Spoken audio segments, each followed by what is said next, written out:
ബിസ്മില്ലാഹിർ റഹ്മാനിർ റഹീം. എന്തൊക്കെയാ ഇപ്പം കേട്ടോണ്ടിരിക്കുന്നത് സഹോദരന്മാരെ സഹോദരിമാരെ? ഒരു സഹോദരിയുടെ ദീനരോധനം സോഷ്യൽ മീഡിയയിലെല്ലാം ഇങ്ങനെ കിടന്ന് തകർക്കുകയാണ്.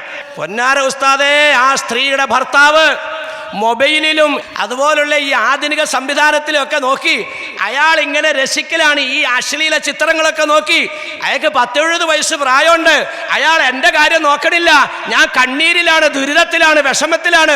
ഏത് മൈലാക്കന്മാരും ഉസ്താദന്മാരും ഒന്ന് വഴുതു പറഞ്ഞാലും സ്ത്രീകളോടാ പറയണത് ഭർത്താവിന് സുജൂദ് ചെയ്യണം, ഭർത്താവിന് അങ്ങനെ ചെയ്യണം, ഇങ്ങനെ ചെയ്യണം. ഞങ്ങളുടെ കാര്യം നോക്കാതെ ഞങ്ങളെ കണ്ണീരിലാക്കിയ എന്ത് മൈലാക്കന്മാരാ, എന്ത് ഇസ്ലാമാ? ആ രീതിയിലാണ് അവരുടെ ആവലാദികളും വേദനയും വിഷമമൊക്കെ.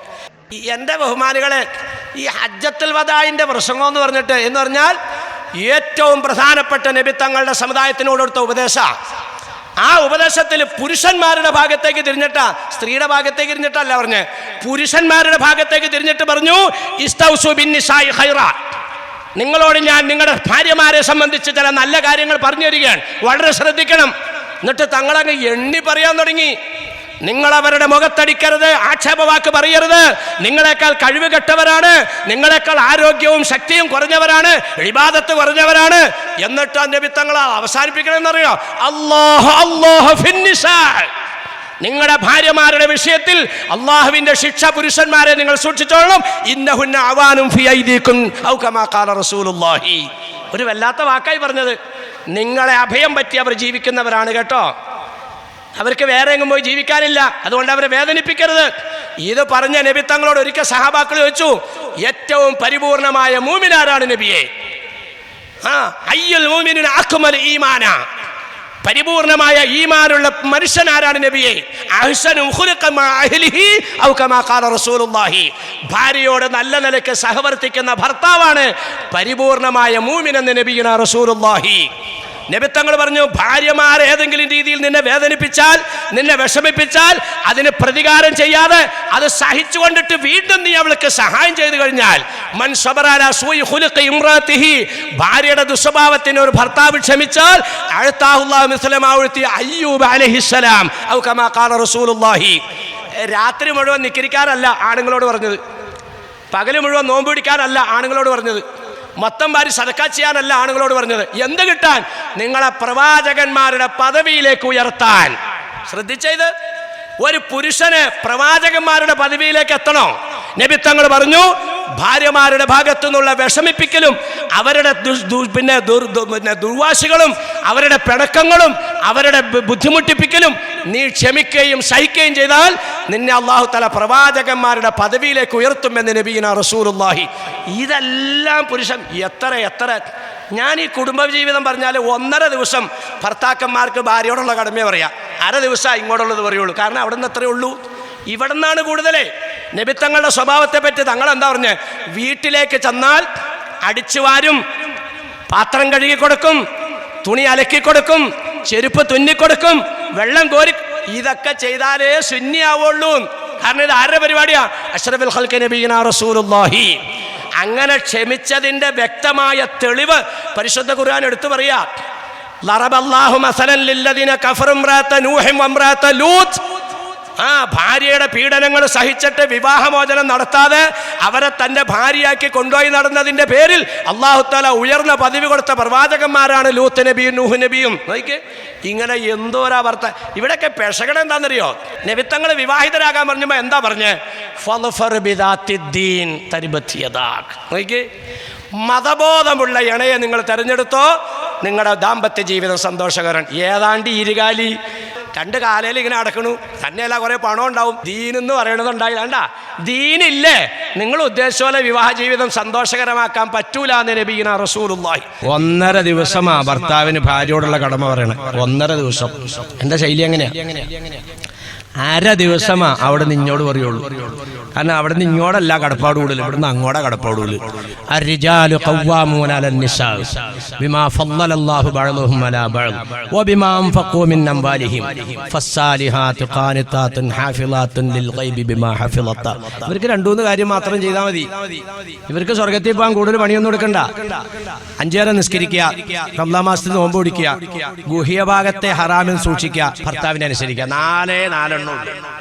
4 കാര്യങ്ങളെ ഭാര്യമാർക്ക് ചെയ്യേണ്ടതുള്ളൂ. ഹജ്ജൊക്കെ ചെയ്യിപ്പിക്കേണ്ടത് നിങ്ങളുടെ കടമയാ, അവർക്ക് ഹജ്ജിൽ കടമയില്ല, നിങ്ങളുകൊണ്ട് ചെയ്യിപ്പിക്കണം. അതാ നിങ്ങൾക്കാണ് കടമകൾ എന്താ. പക്ഷെ ഇന്ന് അങ്ങനെയല്ല പലരും മനസ്സിലാക്കിയേക്കണത്. ഇങ്ങോട്ടാണ് കടമ കൂടുതൽ എന്നാ. ഇങ്ങോട്ടല്ല കടമ, അങ്ങോട്ടാ കടമ കൂടുതൽ.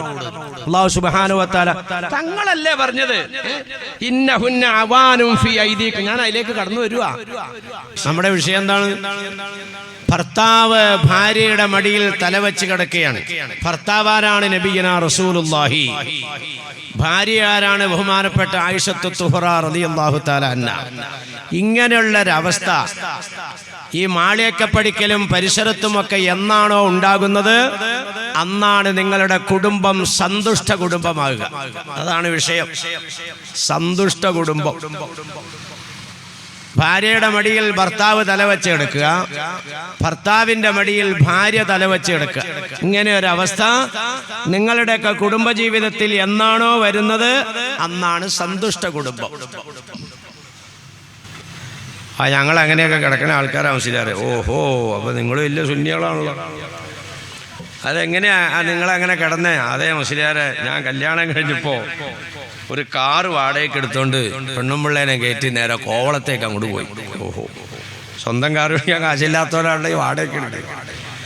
അങ്ങനെ കോവളത്തെ ഒന്നിപ്പോണ്ട് മുസ്ലിയാരെ സായിപ്പും മാതാമയും ഒക്കെ എല്ലാം അഴിച്ചു കളഞ്ഞിട്ട് ഇങ്ങനെ മടിയിലൊക്കെ തല വെച്ചൊക്കെ കിടക്കുകയാണ്.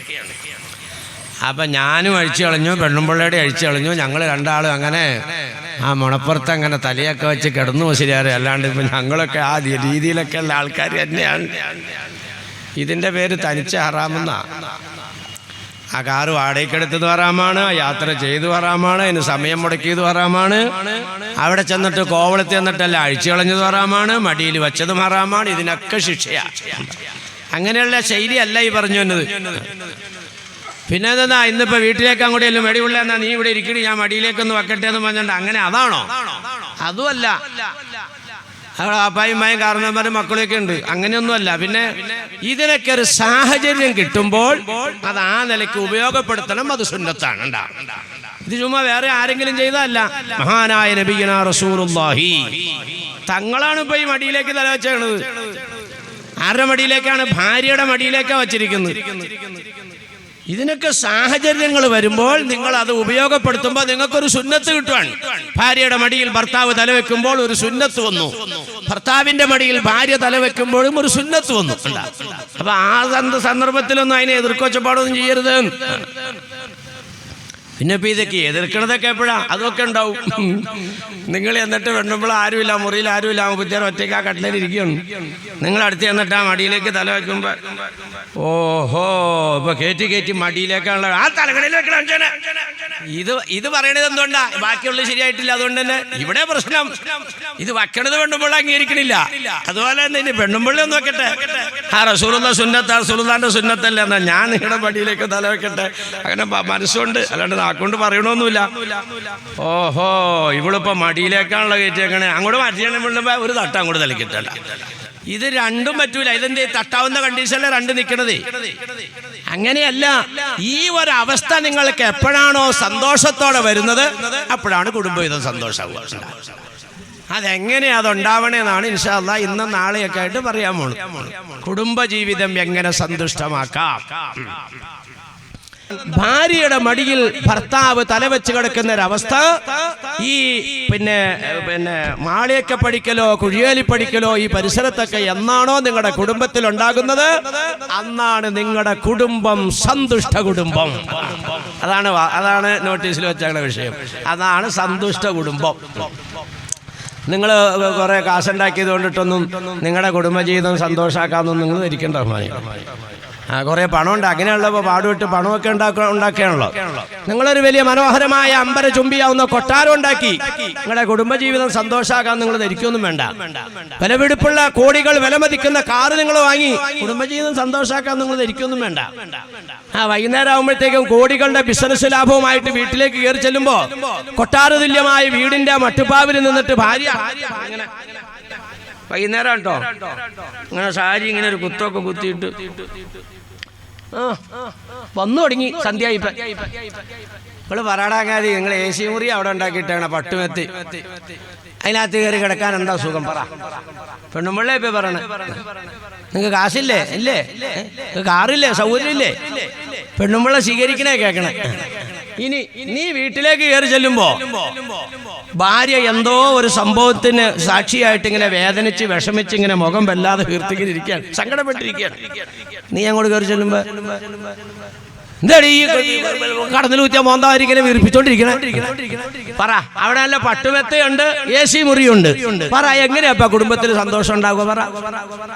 നേരെ മറിച്ച് കൂലിപ്പണിക്കാരനാ, കയ്യിലൊരു പൊതി, തലയിലൊരു പൊതി, തോളത്തൊരു പൊതി, ഇതൊക്കെ പിടിച്ചോണ്ട് ഇങ്ങനെ വീട്ടിലേക്ക് കയറി വരുമ്പോ പെണ്ണുമ്പിള്ള ഉമ്മർത്ത് നിന്നിട്ട് അല്ലോ പെട്ടെന്ന് മുറ്റത്തേക്ക് ഇറങ്ങി, പഠിച്ചവനെ എന്തിനാ ഇത്രയൊക്കെ കൊണ്ടുവന്നത്?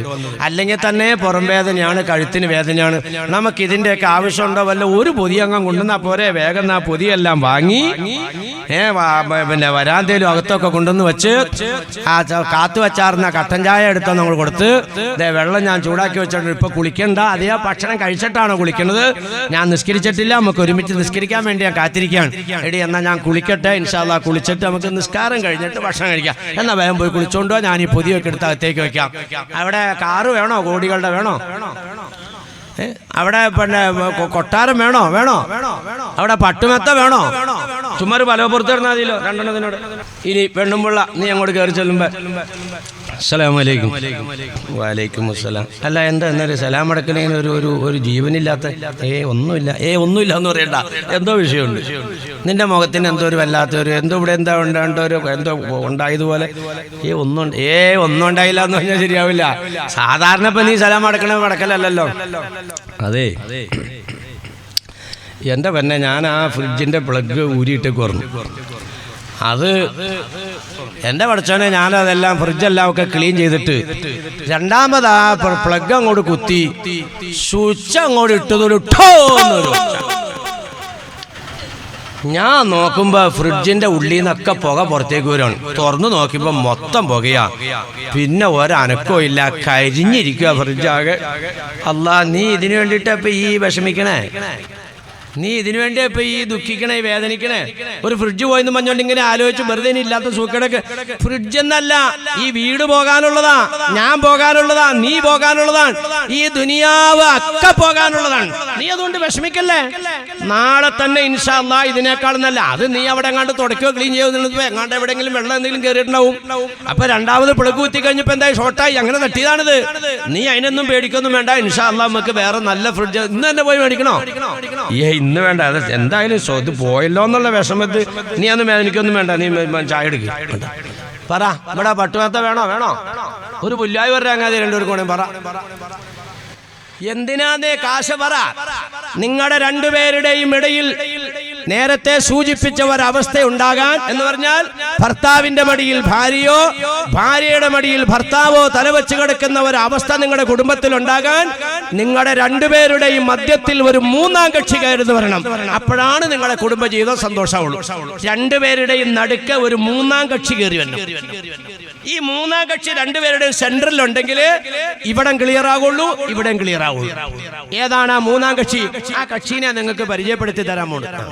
കുടുംബജീവിതം സന്തോഷമാകാൻ എന്റെ ബഹുമാനികളെ സാമ്പത്തിക വർധനവ് കൊണ്ടോ അല്ലെങ്കിൽ സ്ഥാനമാനങ്ങളെ കൊണ്ടോ അല്ലെങ്കിൽ സൗന്ദര്യങ്ങളെ കൊണ്ടോ അല്ലെങ്കിൽ തറവാടുത്തം കൊണ്ടോ ഈ നിലയ്ക്ക് ഒന്നും നിങ്ങളുടെ കുടുംബജീവിതം സന്തോഷാക്കാമെന്ന് നിങ്ങൾ പ്രതീക്ഷിക്കണ്ട.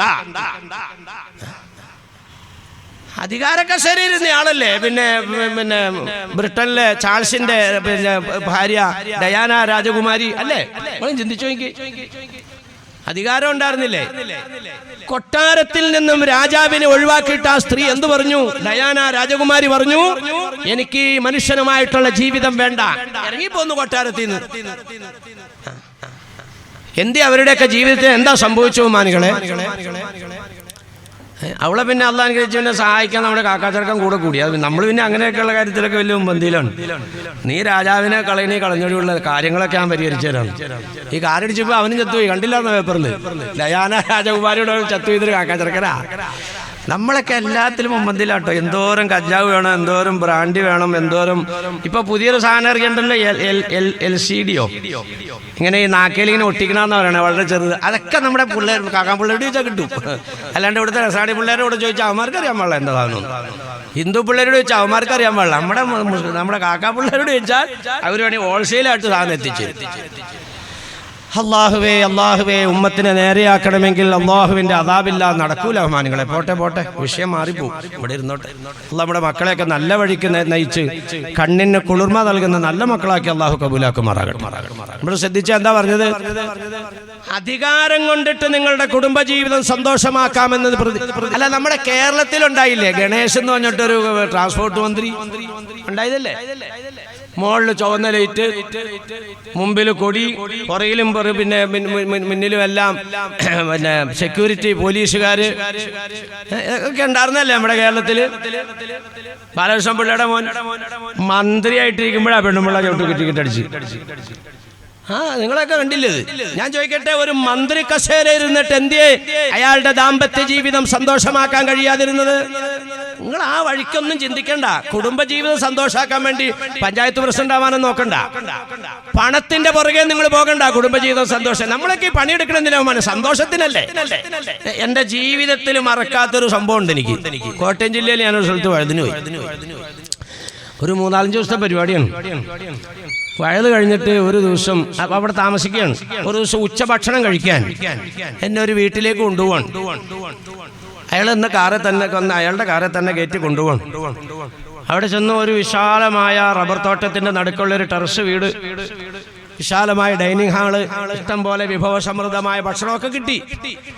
എല്ലാം കഴിച്ച് അയാൾ എന്നെ കൊണ്ടുവന്നാക്കാൻ വേണ്ടി തിരിച്ചു പോരുമ്പോ ജംഗ്ഷനിൽ കുറെ ലൈൻ കെട്ടിടം കണ്ടു. ഉസ്താദെ, ഈ കെട്ടിടം എല്ലാം എന്റേതാണ്.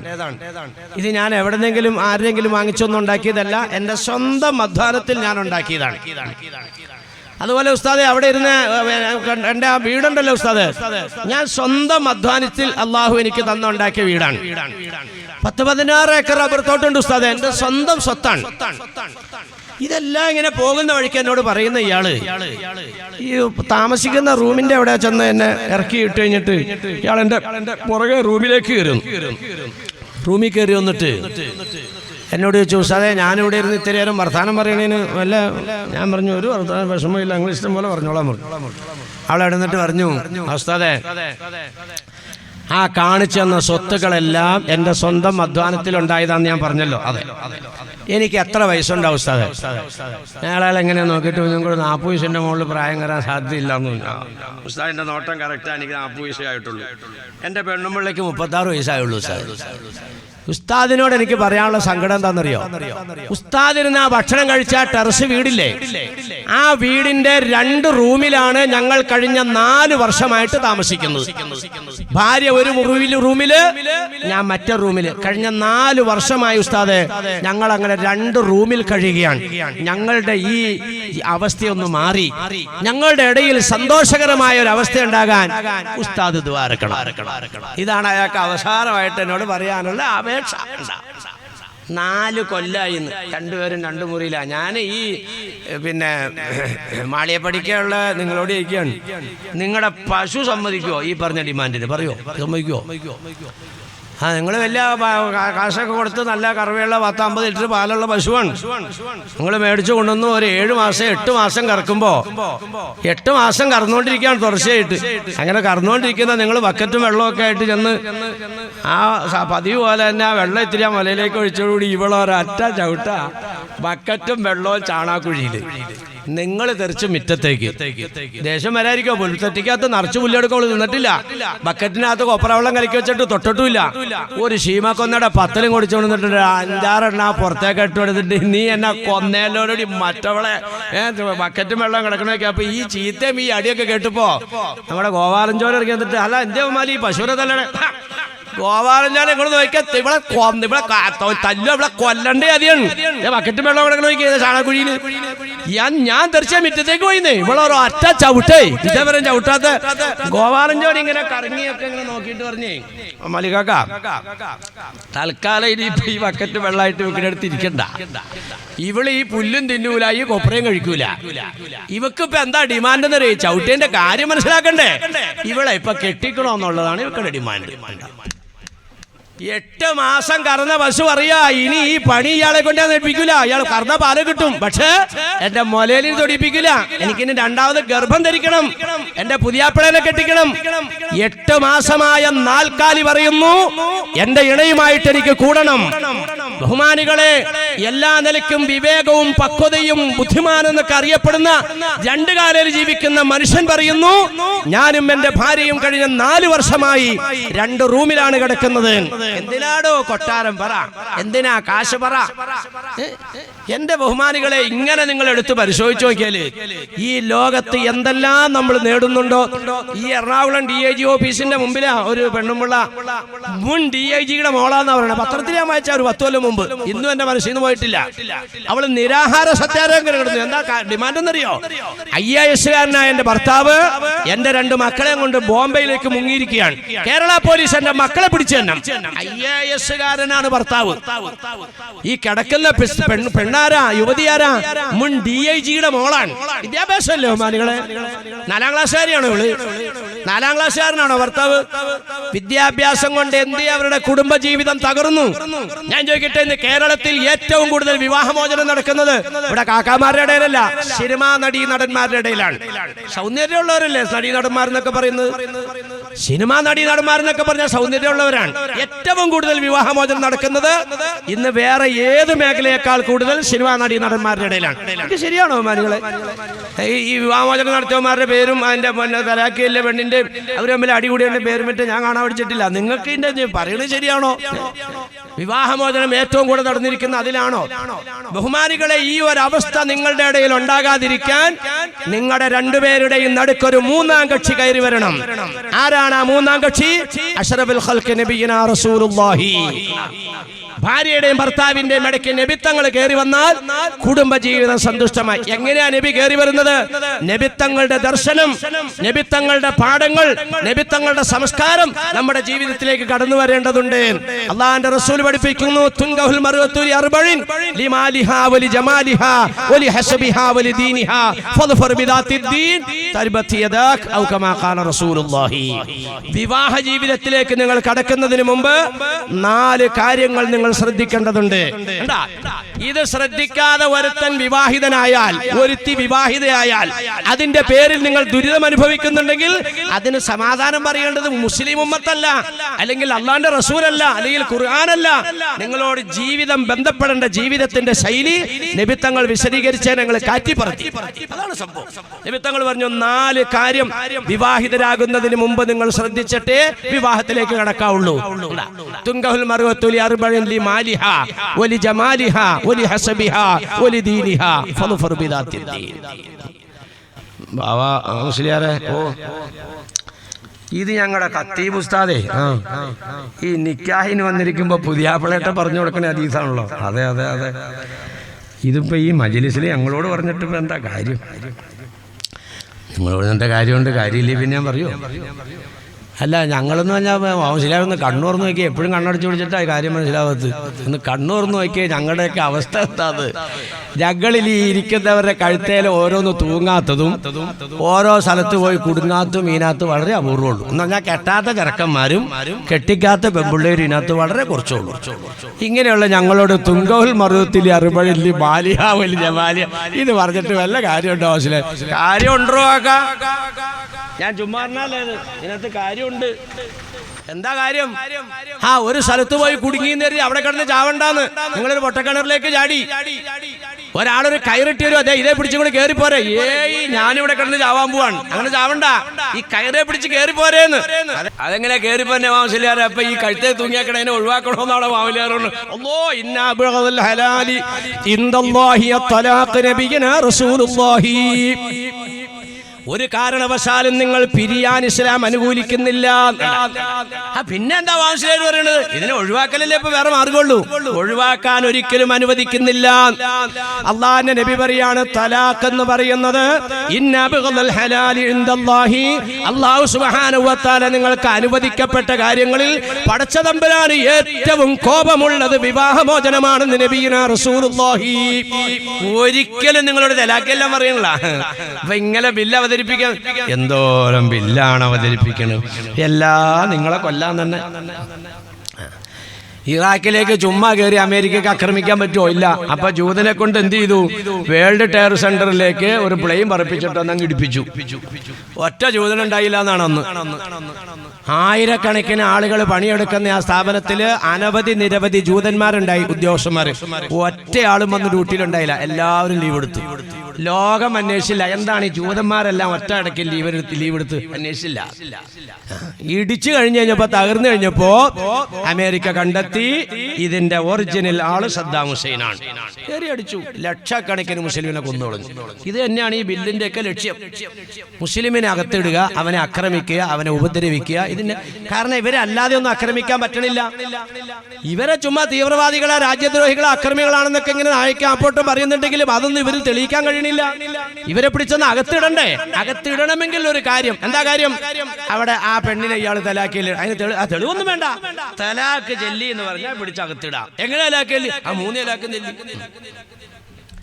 ഒരിക്കലും ഇത് പറയണില്ല. അത്തലാഖു മർറത്താനി. ഖുർആൻ നേർക്ക് നേരെ പറയാ. തലാക്ക് 2, 3 ഒരിക്കലും അനുവദിച്ചിട്ടില്ല. നബി തങ്ങളുടെ മുമ്പിൽ വന്നിട്ട് സഹാബി പറഞ്ഞു, അല്ലാഹുവിന്റെ റസൂലേ, ഈ മനുഷ്യൻ ഒറ്റ ഇരിപ്പിൽ 3 തലാക്കിൽ മുഖം അങ്ങ് ചുവന്നു. അള്ളാഹുവിന്റെ റസൂൽ ചോദിച്ചു, എന്റെ ഹയാത്തിലാണോടോ നിങ്ങൾ ഖുർആൻ കൊണ്ട് കളിക്കുന്നത്? അതാ ചോദിച്ചത്. ആ ഭാഷയിലാ വെച്ചത്. ഖുർആൻ കൊണ്ട് നിങ്ങൾ കളിക്കുകയാണോ? ഒരിക്കലും അനുവദിച്ചിട്ടില്ല ബഹുമാനികളെ. പിന്നെ ഒരാളെങ്ങനെ അവിവേകത്തോടു കൂടി 3 പറഞ്ഞാൽ സംഗതി പുറത്തു. അതുകൊണ്ട് സൂക്ഷിക്കണേന്നായി പറയണേ. എന്റെ അടുത്തൊരു കോഴീനെ ഇറക്കാൻ വേണ്ടി തന്നു ഒരാൾ. കോഴിയുടെ തലയിൽ ഞാനും പിടിച്ചു, ഉടലയിൽ അങ്ങേരും പിടിച്ചു. എന്നോട് പറഞ്ഞു, കത്തി ഇച്ചിരി മൂർച്ചോറാട്ടോ മാംസലിയാരെ 3 വരയിൽ കൊണ്ടിട്ട് ഇറക്കാവുള്ളൂട്ടൊന്നും. 3 വരയിലാണ് അറവയുടെ മാക്സിമം എന്ന് പറഞ്ഞാൽ അമർത്തി മുകളിലേക്ക് 1, പിന്നെ താഴത്തേക്ക് ഒരു ഒതുക്കല്, പിന്നെ ഒരു വലി. ഇത്രേ ഉള്ളൂ. ഈ 3 വരയിലാണ് അറക്കല്. സംഗതി ഹലാലെന്നൊക്കെ എഴുതി വെച്ചിട്ടുണ്ട്. ഹലാല് ചിക്കനുമാണ്, ഹലാല് പോത്തുമാണ്. ഈ രാഗലായിട്ടുണ്ട്. അല്ലാണ്ട് ഇപ്പൊ ഇത് വൃത്തിയിട്ടുണ്ട്. ബോർഡ് എഴുതി വെച്ചേക്കണത് ഹലാലെന്താ? എവിടെ ബഹുമാനികളെ? അതൊക്കെ പണ്ടായിരുന്നു. ആ കാലമൊക്കെ പോയിട്ടോ. എന്നിട്ട് നന്നാവണമെന്നാ പറയണേ. ബ്രോയിലർ കോഴി നന്നാവണവര് നന്നാവും. എന്റെ ബഹുമാനികളെ, ദുആ സ്വീകരിക്കണില്ല എന്നാ പരാതി. ഞാനൊന്ന് ചോദിക്കട്ടെ, നമ്മുടെ മുൻഗാമികളുടെ ഒക്കെ സൂക്ഷ്മത ഇന്ന് നമുക്കുണ്ടോ? ഒരു കോഴീനെ നേർച്ചക്കൊക്കെ കാണാം. നേർച്ചയ്ക്ക് ഭക്ഷണം കഴിക്കാൻ വേണ്ടി ഇങ്ങനെ വന്നിരിക്കും. നേർച്ചയൊക്കെ കഴിഞ്ഞ് തേങ്ങാച്ചോറും കോഴിയിറച്ചിയാണ്. എന്നിട്ടാ ആകെ ഒരു കോഴിപ്പൂനെ അർത്ഥക്കണേ. എന്നിട്ട് കുറെ ഉരുളൻകിഴങ്ങൊക്കെ ഇട്ടിട്ട് ചാറ് നീട്ടി. അങ്ങനെയാണ്. പക്ഷെ അതിനും വലിയ പിന്നെ പിടുത്താണ്, വലിയ താല്പര്യമാണ്. അങ്ങനെ കഴിക്കാൻ വേണ്ടി വന്നിരിക്കുമ്പോ തേങ്ങാച്ചോറ് ഇട്ടിട്ട് അത് വിളമ്പിയ ആളങ്ങോട്ട് മാറുമ്പോ ഇറച്ചിക്കാരൻ വരും. എന്തിറച്ചിയാടാ മോനെ? അല്ല, 1-ാം നമ്പർ കൊഴുപ്പൂനായി വീട്ടിൽ വളർത്തിയ നാടൻ കോഴിയാണ്. ആരാ അറുത്ത് സേനിധിങ്ങാക്കായ അറുത്ത് മറ്റേടെ ഉള്ള പരിപ്പൊരു ഇത്തിരി കൂടെ വെച്ചായിരുന്നു. കോഴിയിറച്ചി ഏറ്റവും ഇഷ്ടമുള്ള ആളായി കാക്ക. പക്ഷെ എന്താ പറഞ്ഞതറിയോ? അത് മാറ്റിക്ക് ആ പരിപ്പൊരു ഇത്തിരി കൂടെ വെച്ചാൽ. എന്തേ സൈന്യത്തിൽ ലോഹറിന് വരുമ്പോഴാ സുബഹി കള്ളാ വിട്ടണേ. സുബഹിക്ക് വരൂല. വേറെ കുഴപ്പമൊന്നുമല്ല അയക്കില്ല. സുബഹിക്ക് ജമാഅത്തിന് വരാത്ത സൈനുദ്ദീൻ അറുത്ത കോഴി എനിക്ക് വേണ്ട. കാരണം എന്താ? അത് പരിശുദ്ധമായ കോഴിയിറച്ചിയല്ല. ഹലാലൻ ത്വയ്യിബ എന്ന് പറയുന്ന പരിശുദ്ധമായ ഇറച്ചി. അത് പരിശുദ്ധമല്ല, ഹലാലാ, പക്ഷെ പരിശുദ്ധമായിട്ടില്ല. പറ, ഈ ചിക്കൻ കയറിയിട്ട് ഏതെല്ലാം ശൈലിയിലപ്പൊ ചിക്കൻ കിട്ടണ ബഹുമാനികളെ? ഏത് കടയിൽ കയറിയിട്ടാ നമ്മളോ നമ്മുടെ മക്കളോ? അപ്പോഴേ ഈ കോഴി ഇത് ആരാ? അത് പള്ളിയിലെ മുല്ലാക്കർത്താ എന്നാ പറഞ്ഞ കൂടെ കൂട്ടുകാരെ. ഈ ദുനിയാവിലുണ്ടാവും അങ്ങനെ സമയം. കാക്ക മലന്ന് തുറക്കണം. ബംഗാളികളെ കണ്ടിക്കണേ. അന്നാർക്ക് തോന്നിയാരൊക്കെ കണ്ടിക്കും. ശരിയാണോ ബഹുമാനികൾ? അതെയോ? എവിടെ ഇപ്പൊ നമ്മുടെയൊക്കെ ജീവിതത്തിന്റെ സൂക്ഷ്മത ഒക്കെ പോയി, എല്ലാം പോയി. അപ്പൊ എന്താ പറഞ്ഞു വന്നത്? എന്നോട് പറഞ്ഞു, കത്തി ഇത്തിരി കണ്ടീഷൻ കുറവാണ് ഉസ്താദേ, അതുകൊണ്ട് 3 വരയിൽ കൊണ്ടിട്ടാണ് കേട്ടോ അറക്കാവുള്ളൂ. ഒറ്റ വരയിൽ അറുത്താൽ അൽഹംദുലില്ലാ. അതാണ് ഏറ്റവും മൃഗത്തിന് ഏറ്റവും എളുപ്പം. ഇതാ ദബഹത്തും നിങ്ങൾ അറക്കുമ്പോൾ മൃഗത്തിനെ ഉപദ്രവിക്കാതെ, വേദനിപ്പിക്കാതെ, വിഷമിക്കാത്ത രീതിയിൽ അറക്കണമെന്ന് നബിയുനാ റസൂലുള്ളാഹി. അത് ഒറ്റ വരയില. ഇയാൾ പറഞ്ഞു കത്തി ഇത്തിരി കണ്ടീഷണറോ, അതുകൊണ്ട് മനസ്സിലായ 3 വരയിലുകൊണ്ട് അർത്ഥം മതി ഇട്ടു. അങ്ങനെ ആവട്ടെന്നു. ഈ കാക്ക ഉടലേലും പിടിച്ചു, ഞാൻ തലയിലും പിടിച്ചിട്ട് ഒരു വരയിലും വന്നപ്പോഴത്തേക്കും തല എൻ്റെ കയ്യിലായി, ഉടല അങ്ങേരുടെ കയ്യിലായി. കാക്ക ജീവൻ മരിക്കില്ല. ഈ കോഴീനെ അർത്ഥ ഈ മരിക്കലും ഞാൻ അംഗീകരിക്കില്ല. ഞാൻ ചേടാക്ക കോഴി മരിച്ചു. ഇത് 3 വരയിൽ കൊണ്ട് അറക്കണോന്നാ നിങ്ങളോട് ഞാൻ പറഞ്ഞത്. നിങ്ങൾ ഒറ്റ വരയിൽ വരിഞ്ഞു, ഇത് ഞാൻ മരിച്ചാൽ അംഗീകരിക്കില്ല. ഇതാണ് വിഷയം. സംഗതി കോഴി മരിച്ചു. കോഴി മരിച്ചു മാനികളെ, ദേഷ്യത്തോടു കൂടി നിന്നെ ഞാൻ 3 തലാക്ക് ചൊല്ലി എന്ന് പറഞ്ഞാൽ സംഗതി പെണ്ണൗട്ടായി. പിന്നെ നിന്റെ ഭാര്യയല്ല. പറയാൻ പാടില്ല എന്നുള്ളത് വേറെ കാര്യം. ഇതൊരിക്കലും ഇസ്ലാം അനുവദിക്കുന്നതുമല്ല, പ്രോത്സാഹിപ്പിക്കുന്നതുമല്ല. നബിത്തങ്ങൾ പറയുന്നു അല്ലാഹു തആല അനുവദിക്കപ്പെട്ട് നിങ്ങൾക്ക് അനുവദിച്ചു തന്നതിൽ നിന്ന് അല്ലാഹുക്ക് ഏറ്റവും കോപമുള്ളത് തലാഖാണെന്ന് നബിയുനാ റസൂലുള്ളാഹി. എന്ന് പറഞ്ഞാൽ വീട്ടിലെ കാക്ക കസേരയിൽ ഇങ്ങനെ കയറി മലന്ന് കാലൊക്കെ ഇങ്ങനെ ആ ഇതിന്റെ പടിയിലേക്ക് ഇങ്ങനെ വെച്ചിട്ട് ഇങ്ങനെ മലന്ന് കയറി കിടക്കുകയാണ്. അപ്പോഴാണ് കാക്കയുടെ കുരുത്തം കെട്ട ഇറക്കം കയറി വന്നത്. അവൻ കയറി വന്നിട്ട് പറഞ്ഞു അപ്പ മൊത്തേക്ക് നോക്കണ്ട കേട്ടോ, മന്നത് അകലേന്ന് കണ്ടായിരുന്നു. ഇങ്ങനെ നേരെ നോക്കി കിടക്കുകയാണ്. അപ്പാ ഒരു 50,000 രൂപ. അപ്പൊ അങ്ങനെ തന്നെ നോക്കിക്കൊണ്ട് ഇങ്ങോട്ട് ചെറുക്കൻ്റെ നോക്കണല്ലോ. എന്തിനാ? ഇന്ന് ക്ലബിൽ എൻ്റെ വക എല്ലാവർക്കും വെള്ളം മേടിച്ചു കൊടുക്കാനാണ്. അപ്പൊ ഇങ്ങനെ നോക്കിയാടാ മോനെ, ഞാൻ ചോര വേർപ്പാക്കി പണിതുണ്ടാക്കിയതാണ് ഈ കാശ്. അത് നിനക്കും നിന്റെ കൂട്ടുകാർക്കും കള്ളടിക്കാനുള്ളതല്ല, അത് എന്റെ ആവശ്യത്തിനുള്ളതാണ്. ആഹാ, ഇങ്ങോട്ട് നോക്കിക്കേ. ഷർട്ട് അങ്ങോട്ട് പൊക്കി. ഷർട്ട് പൊക്കിയപ്പോ പാന്റിന്റെ ഇടയിൽ 16 ഇഞ്ചിന്റെ കടാര ഇറക്കി വെച്ചേക്കാണ്. കാക്ക വേഗം കാല് കഴിച്ചേക്കിട്ടാണ്. മോനെ, നീ ആ ഷർട്ട് കത്തിട്ടടാ, ഈ കസേരയിൽ ഇരിക്കും, നീ ഇവിടെ ഇരിക്കട്ടോ, ഞാൻ ഇപ്പൊ തന്നെ കയറിയിട്ട് ഒറ്റ പരിക്കാത്തത്. ഇപ്പൊ നീ ഇവിടെ ഇരിക്കുക, ആ ഷർട്ട് താത്തിയിടുവാനെ, നീ ഇവിടെ ഇരിക്ക്. കാക്ക വേഗം അകത്ത് പോയി. എണ്ണാൻ എളുപ്പമുണ്ടല്ലോ, മോഡി അങ്ങനെ ഗുണം ചെയ്തിട്ടുണ്ട്. 2000-ന്റെ ഒരു 25 എണ്ണം എണ്ണി ഇങ്ങോട്ട് വന്നിട്ട് ബിസ്മില്ലാഹിർ റഹ്മാനിർ റഹീം. ഇത് ഈ കാക്ക സ്വർഗത്തിൽ പോകാൻ വേണ്ടി കൊടുക്കണാണോ? ഈ കാക്ക പൊരുത്തപ്പെട്ടു കൊടുക്കണാണോ? ഗുണമായിട്ട് കൊടുക്കണാണോ? കൊടുത്തില്ലെങ്കിൽ കടാര ചങ്കിന് കെട്ടും. ജീവൻ നിലനിൽക്കണമെങ്കിൽ 50,000 രൂപ കൊടുത്തേ പറ്റൂ. ഇതുപോലെ ഭാര്യയെ നിന്റെ ഭർത്താവിനോടൊപ്പം ജീവിച്ചാൽ നിന്റെ ജീവൻ അപകടപ്പെടുമെന്ന് കണ്ടാൽ, ഭർത്താവേ നിന്റെ ഭാര്യയോടൊപ്പം നീ ജീവിച്ചാൽ നിന്റെ ജീവൻ അപകടപ്പെടുമെന്ന് കണ്ടാൽ, നിങ്ങൾക്ക് പരസ്പരം പിരിയുന്നതിന് അല്ലാഹു തആല അനുവാദം തന്നിട്ടുണ്ട്. ഇതാ തലാക്ക്. അത് നേരിക്ക് നേരെ ഖുർആൻ പഠിപ്പിച്ചു തരുന്നുണ്ട്. തലാക്ക് എന്ന് പറയുന്നത് സറ്റൂരുന്നത് പോലെയല്ല. നിങ്ങളുടെ ഭാര്യമാരുടെ ഭാഗത്തുനിന്ന് നിങ്ങൾ പിണക്കത്തിനെ ഭയന്നാൽ, വല്ലാത്തി തഖാഫൂന നുശൂസഹുന്ന വഇദൂഹുന്ന വഹ്ജുറൂഹുന്ന ഫിൽ മവാജിദി. തലാക്ക് എന്ന് പറഞ്ഞാൽ ഒറ്റയടിക്ക് അർത്ഥമുള്ളതൊന്നല്ല. എന്നെ മുസ്ലിയാരെ പിന്നെ ഞാനിവിടെ കിടന്ന് അങ്ങോട്ട് കുളത്തിൽ കിടന്ന് നിങ്ങൾ ചത്തുകൊണ്ടാന്ന് പറഞ്ഞാല് ഭാര്യനെ തലാക്കലോന്നാണോ? അല്ലെങ്കിൽ ഭർത്താവിനെ ഒഴിവാക്കണമെന്നല്ലോ. ഒരു നിലയ്ക്കും അനുവദിക്കപ്പെട്ടിട്ടില്ല. ഖുർആൻ നേരെ വിവരിക്കുന്നു, ഭാര്യ നിന്നോട് പിണങ്ങിയാൽ അതുണ്ടാകും ബഹുമാനികളെ. ഞാൻ അതിലേക്കാ വരാൻ പോണത്. ഭാര്യ എന്ന് പറയുന്നത് നിന്നെ പോലുള്ളതായ സ്വഭാവവും ശൈലിയും ഉള്ളതല്ല. അതിന്റെ ഭാഗത്ത് പിണക്കോ അനുസരണക്കേടും ഒക്കെ ഉണ്ടാവും. അങ്ങനെയുള്ള ഒരു അനുസരണക്കേടുണ്ടായാൽ നീ ഉപദേശിക്കണമെന്ന് പരിശുദ്ധ ഖുർആൻ. ഏത് വെള്ളിയാഴ്ച കുഴിയാലിപ്പടി മെമ്പറേൽ നിങ്ങൾ കേൾക്കാത്തത്?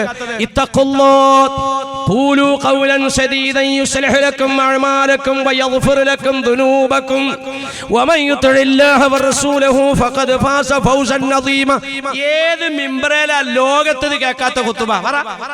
ഏത് മിമ്പറേലുണ്ട്? എന്താ പറഞ്ഞത്? നിങ്ങൾ നല്ല വർത്താനം പറട്ടോ, നല്ല വർത്താനം പറ. നിങ്ങൾ നല്ല സംസാരം സംസാരിച്ചാൽ അല്ലാഹു സുബ്ഹാനഹു വ തആല നിങ്ങളുടെ പാപം പുറത്തു തരും, നിങ്ങളുടെ പ്രവർത്തനങ്ങളെ നന്നാക്കി തരും. ഇത് അല്ലാഹു റസൂൽ നിങ്ങൾക്ക് തരുന്ന ഉപദേശമാണ്. ഇതിനെ നിങ്ങൾ ആരെങ്കിലും നടപ്പിലാക്കിയാൽ ഫഖദ് ഫാസ ഫൗസൻ അദീമാ, നിങ്ങൾ ഉന്നതമായ വിജയത്തിന്റെ വക്താക്കളായി. നല്ല വർത്താനം പറയാ. പെണ്ണും പിള്ള പിണങ്ങിയാൽ, നീ ഈ തമിഴ്നാട്ടിൽ നിന്ന് ബംഗാളിൽ നിന്നൊക്കെ ഈ ടെലിഫോണിന്റെ കുഴി താത്താമന്റെ പെണ്ണുങ്ങളുടെ അരി അവിടെ ഒരു ശകലം വച്ചൊട്ടിച്ച് ഇവിടെ ഇത്തിരി വച്ചൊട്ടിച്ച് ഇതിങ്ങനെയൊക്കെ ആയാ എൻ്റെ നീ കാരണം അല്ലാഹു തആല എന്നെ ശിക്ഷിക്കും. കാരണം അല്ലാഹ് പറഞ്ഞത് ഖൂ അൻഫുസക്കും വഅഹ്ലിക്കും നാറ, ഭർത്താക്കന്മാരെ നിങ്ങളുടെ ശരീരത്തിനെ മാത്രം നരകത്തിൽ രക്ഷപ്പെടുത്തിയാൽ പോരാ, നിങ്ങളുടെ ഭാര്യമാര് നിങ്ങളുടെ മക്കള് അവരുടെയൊക്കെ ശരീരത്തിനെ നരകത്തിൽ രക്ഷപ്പെടുത്തേണ്ട ബാധ്യത നിങ്ങൾക്കുണ്ട്. ഇത് പടച്ചോമ്പഴാൻ പറഞ്ഞതാണ് എൻ്റെ പ്രിയപ്പെട്ടവളെ. അതുകൊണ്ട് നിനക്ക് ഞാനൊരു പർദ്ദ മക്കനെ മേടിച്ചു തരാം, നീ പടച്ചോനോർത്തി സാരിയും ബ്ലൗസും ഒക്കെ എടുത്ത് കളയണം. അവള് പറഞ്ഞേ ആഹാ ഇപ്പൊ വലിയ വഴലുള്ള പറയണത് ഈ വക ഇടപാടൊന്നും എന്റെ അടുത്ത് നടക്കൂല. ഞാൻ ആ ഇളയ ചെറുക്കനും കൂടെ പെണ്ണ് കെട്ടിയിട്ട് ഒരു ഹജ്ജിന് പോകാൻ ഉദ്ദേശിക്കുകയാണ്. ഇയാൾക്കും വേണമെങ്കിൽ കൂടെ പോനീ പോരെ. അങ്ങനെ ഹജ്ജൊക്കെ അങ്ങോട്ട് കഴിഞ്ഞങ്ങ് വന്നാൽ പിന്നെ ഞാൻ പർദ്ദ മക്കനെ തന്നെയാ, പിന്നെ ശാരിയിലേക്കൊന്നും ഞാൻ നോക്കണില്ല. അതുകൊണ്ട് അതുവരെ ഇപ്പൊ ഇയാൾ എന്നോട് ഇപ്പൊ ഇതൊന്നും പറയണ്ട, ഞാൻ ഇങ്ങനെ ചെത്തി തന്നെ നടക്കുള്ളൂ. ഞാൻ കല്യാണത്തിന് മുമ്പ് ഇയാൾക്ക് സൗകര്യമുണ്ട് എൻ്റെ കൂടെ വന്നത്, എനിക്ക് നിർബന്ധമൊന്നുമില്ല. അപ്പൊ അവിടെ പഠിച്ച കരാട്ട ഉപയോഗിക്കാനല്ല അല്ലാഹു തആല പറഞ്ഞേ. നോക്കിയേ അല്ലാഹ് പറയത് പഠിച്ചോനാ പറയണേ. അല്ലാഹു സുബ്ഹാനഹു വ തആല പറയാ വഅദൂഹുന്ന വലാത്തി തഖാഫുന നുശൂസഹുന്ന വഅദൂഹുന്ന. അനുസരണക്കേട് നിന്റെ ഭാര്യയുടെ ഭാഗത്തു നിന്നുണ്ടായാൽ നല്ല നിലയ്ക്ക് ഉപദേശിക്കണം. അവിടെ അടിയിടിയൊന്നും അല്ല, നല്ല നിലയ്ക്ക് ഉപദേശിക്കണം. ഇതൊന്നും നമുക്കൊന്നും പലർക്കും നടക്കണില്ല ബഹുമാനികളെ, പലർക്കും നടക്കണില്ല. ഈ നല്ല വാക്കിൽ ഉപദേശിക്കുന്ന ഒരു ശൈലി, ഈ കുറ്റപ്പെടുത്തലും ഈ പിന്നെ ഭീഷണിപ്പെടുത്തലും വഴക്ക് പറയലും ഒക്കെയാണ് നമ്മുടെ ജോലിക്ക് പോയതാണ്.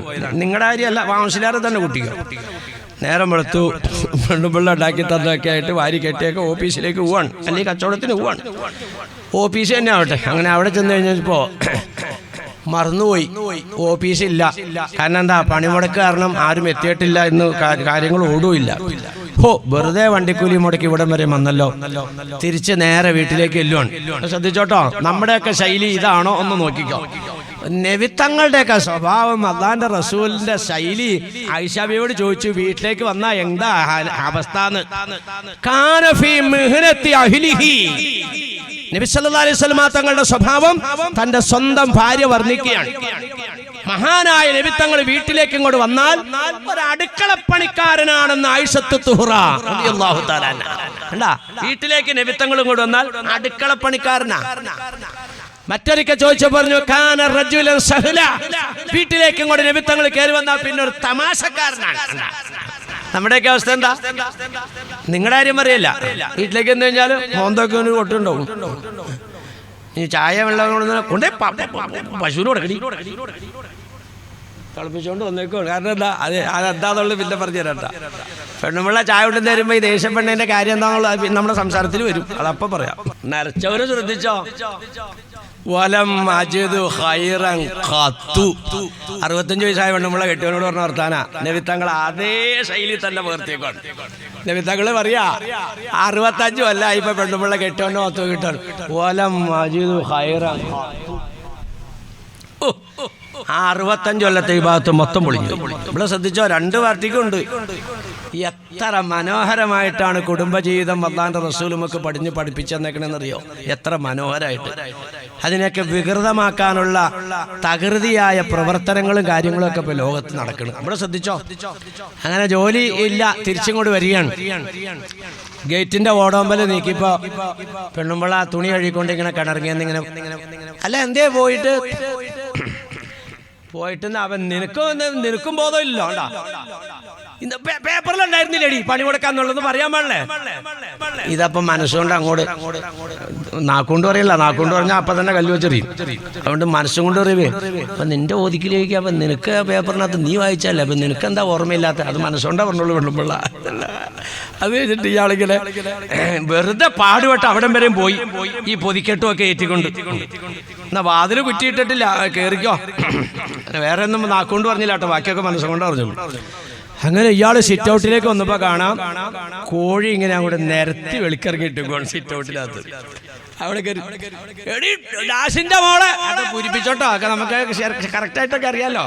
അതിപ്പോ മെയ്ക്ക് കൂടെ പറഞ്ഞ അവിടെ വേറെ ആൾക്കാരൊക്കെ ഉണ്ട്.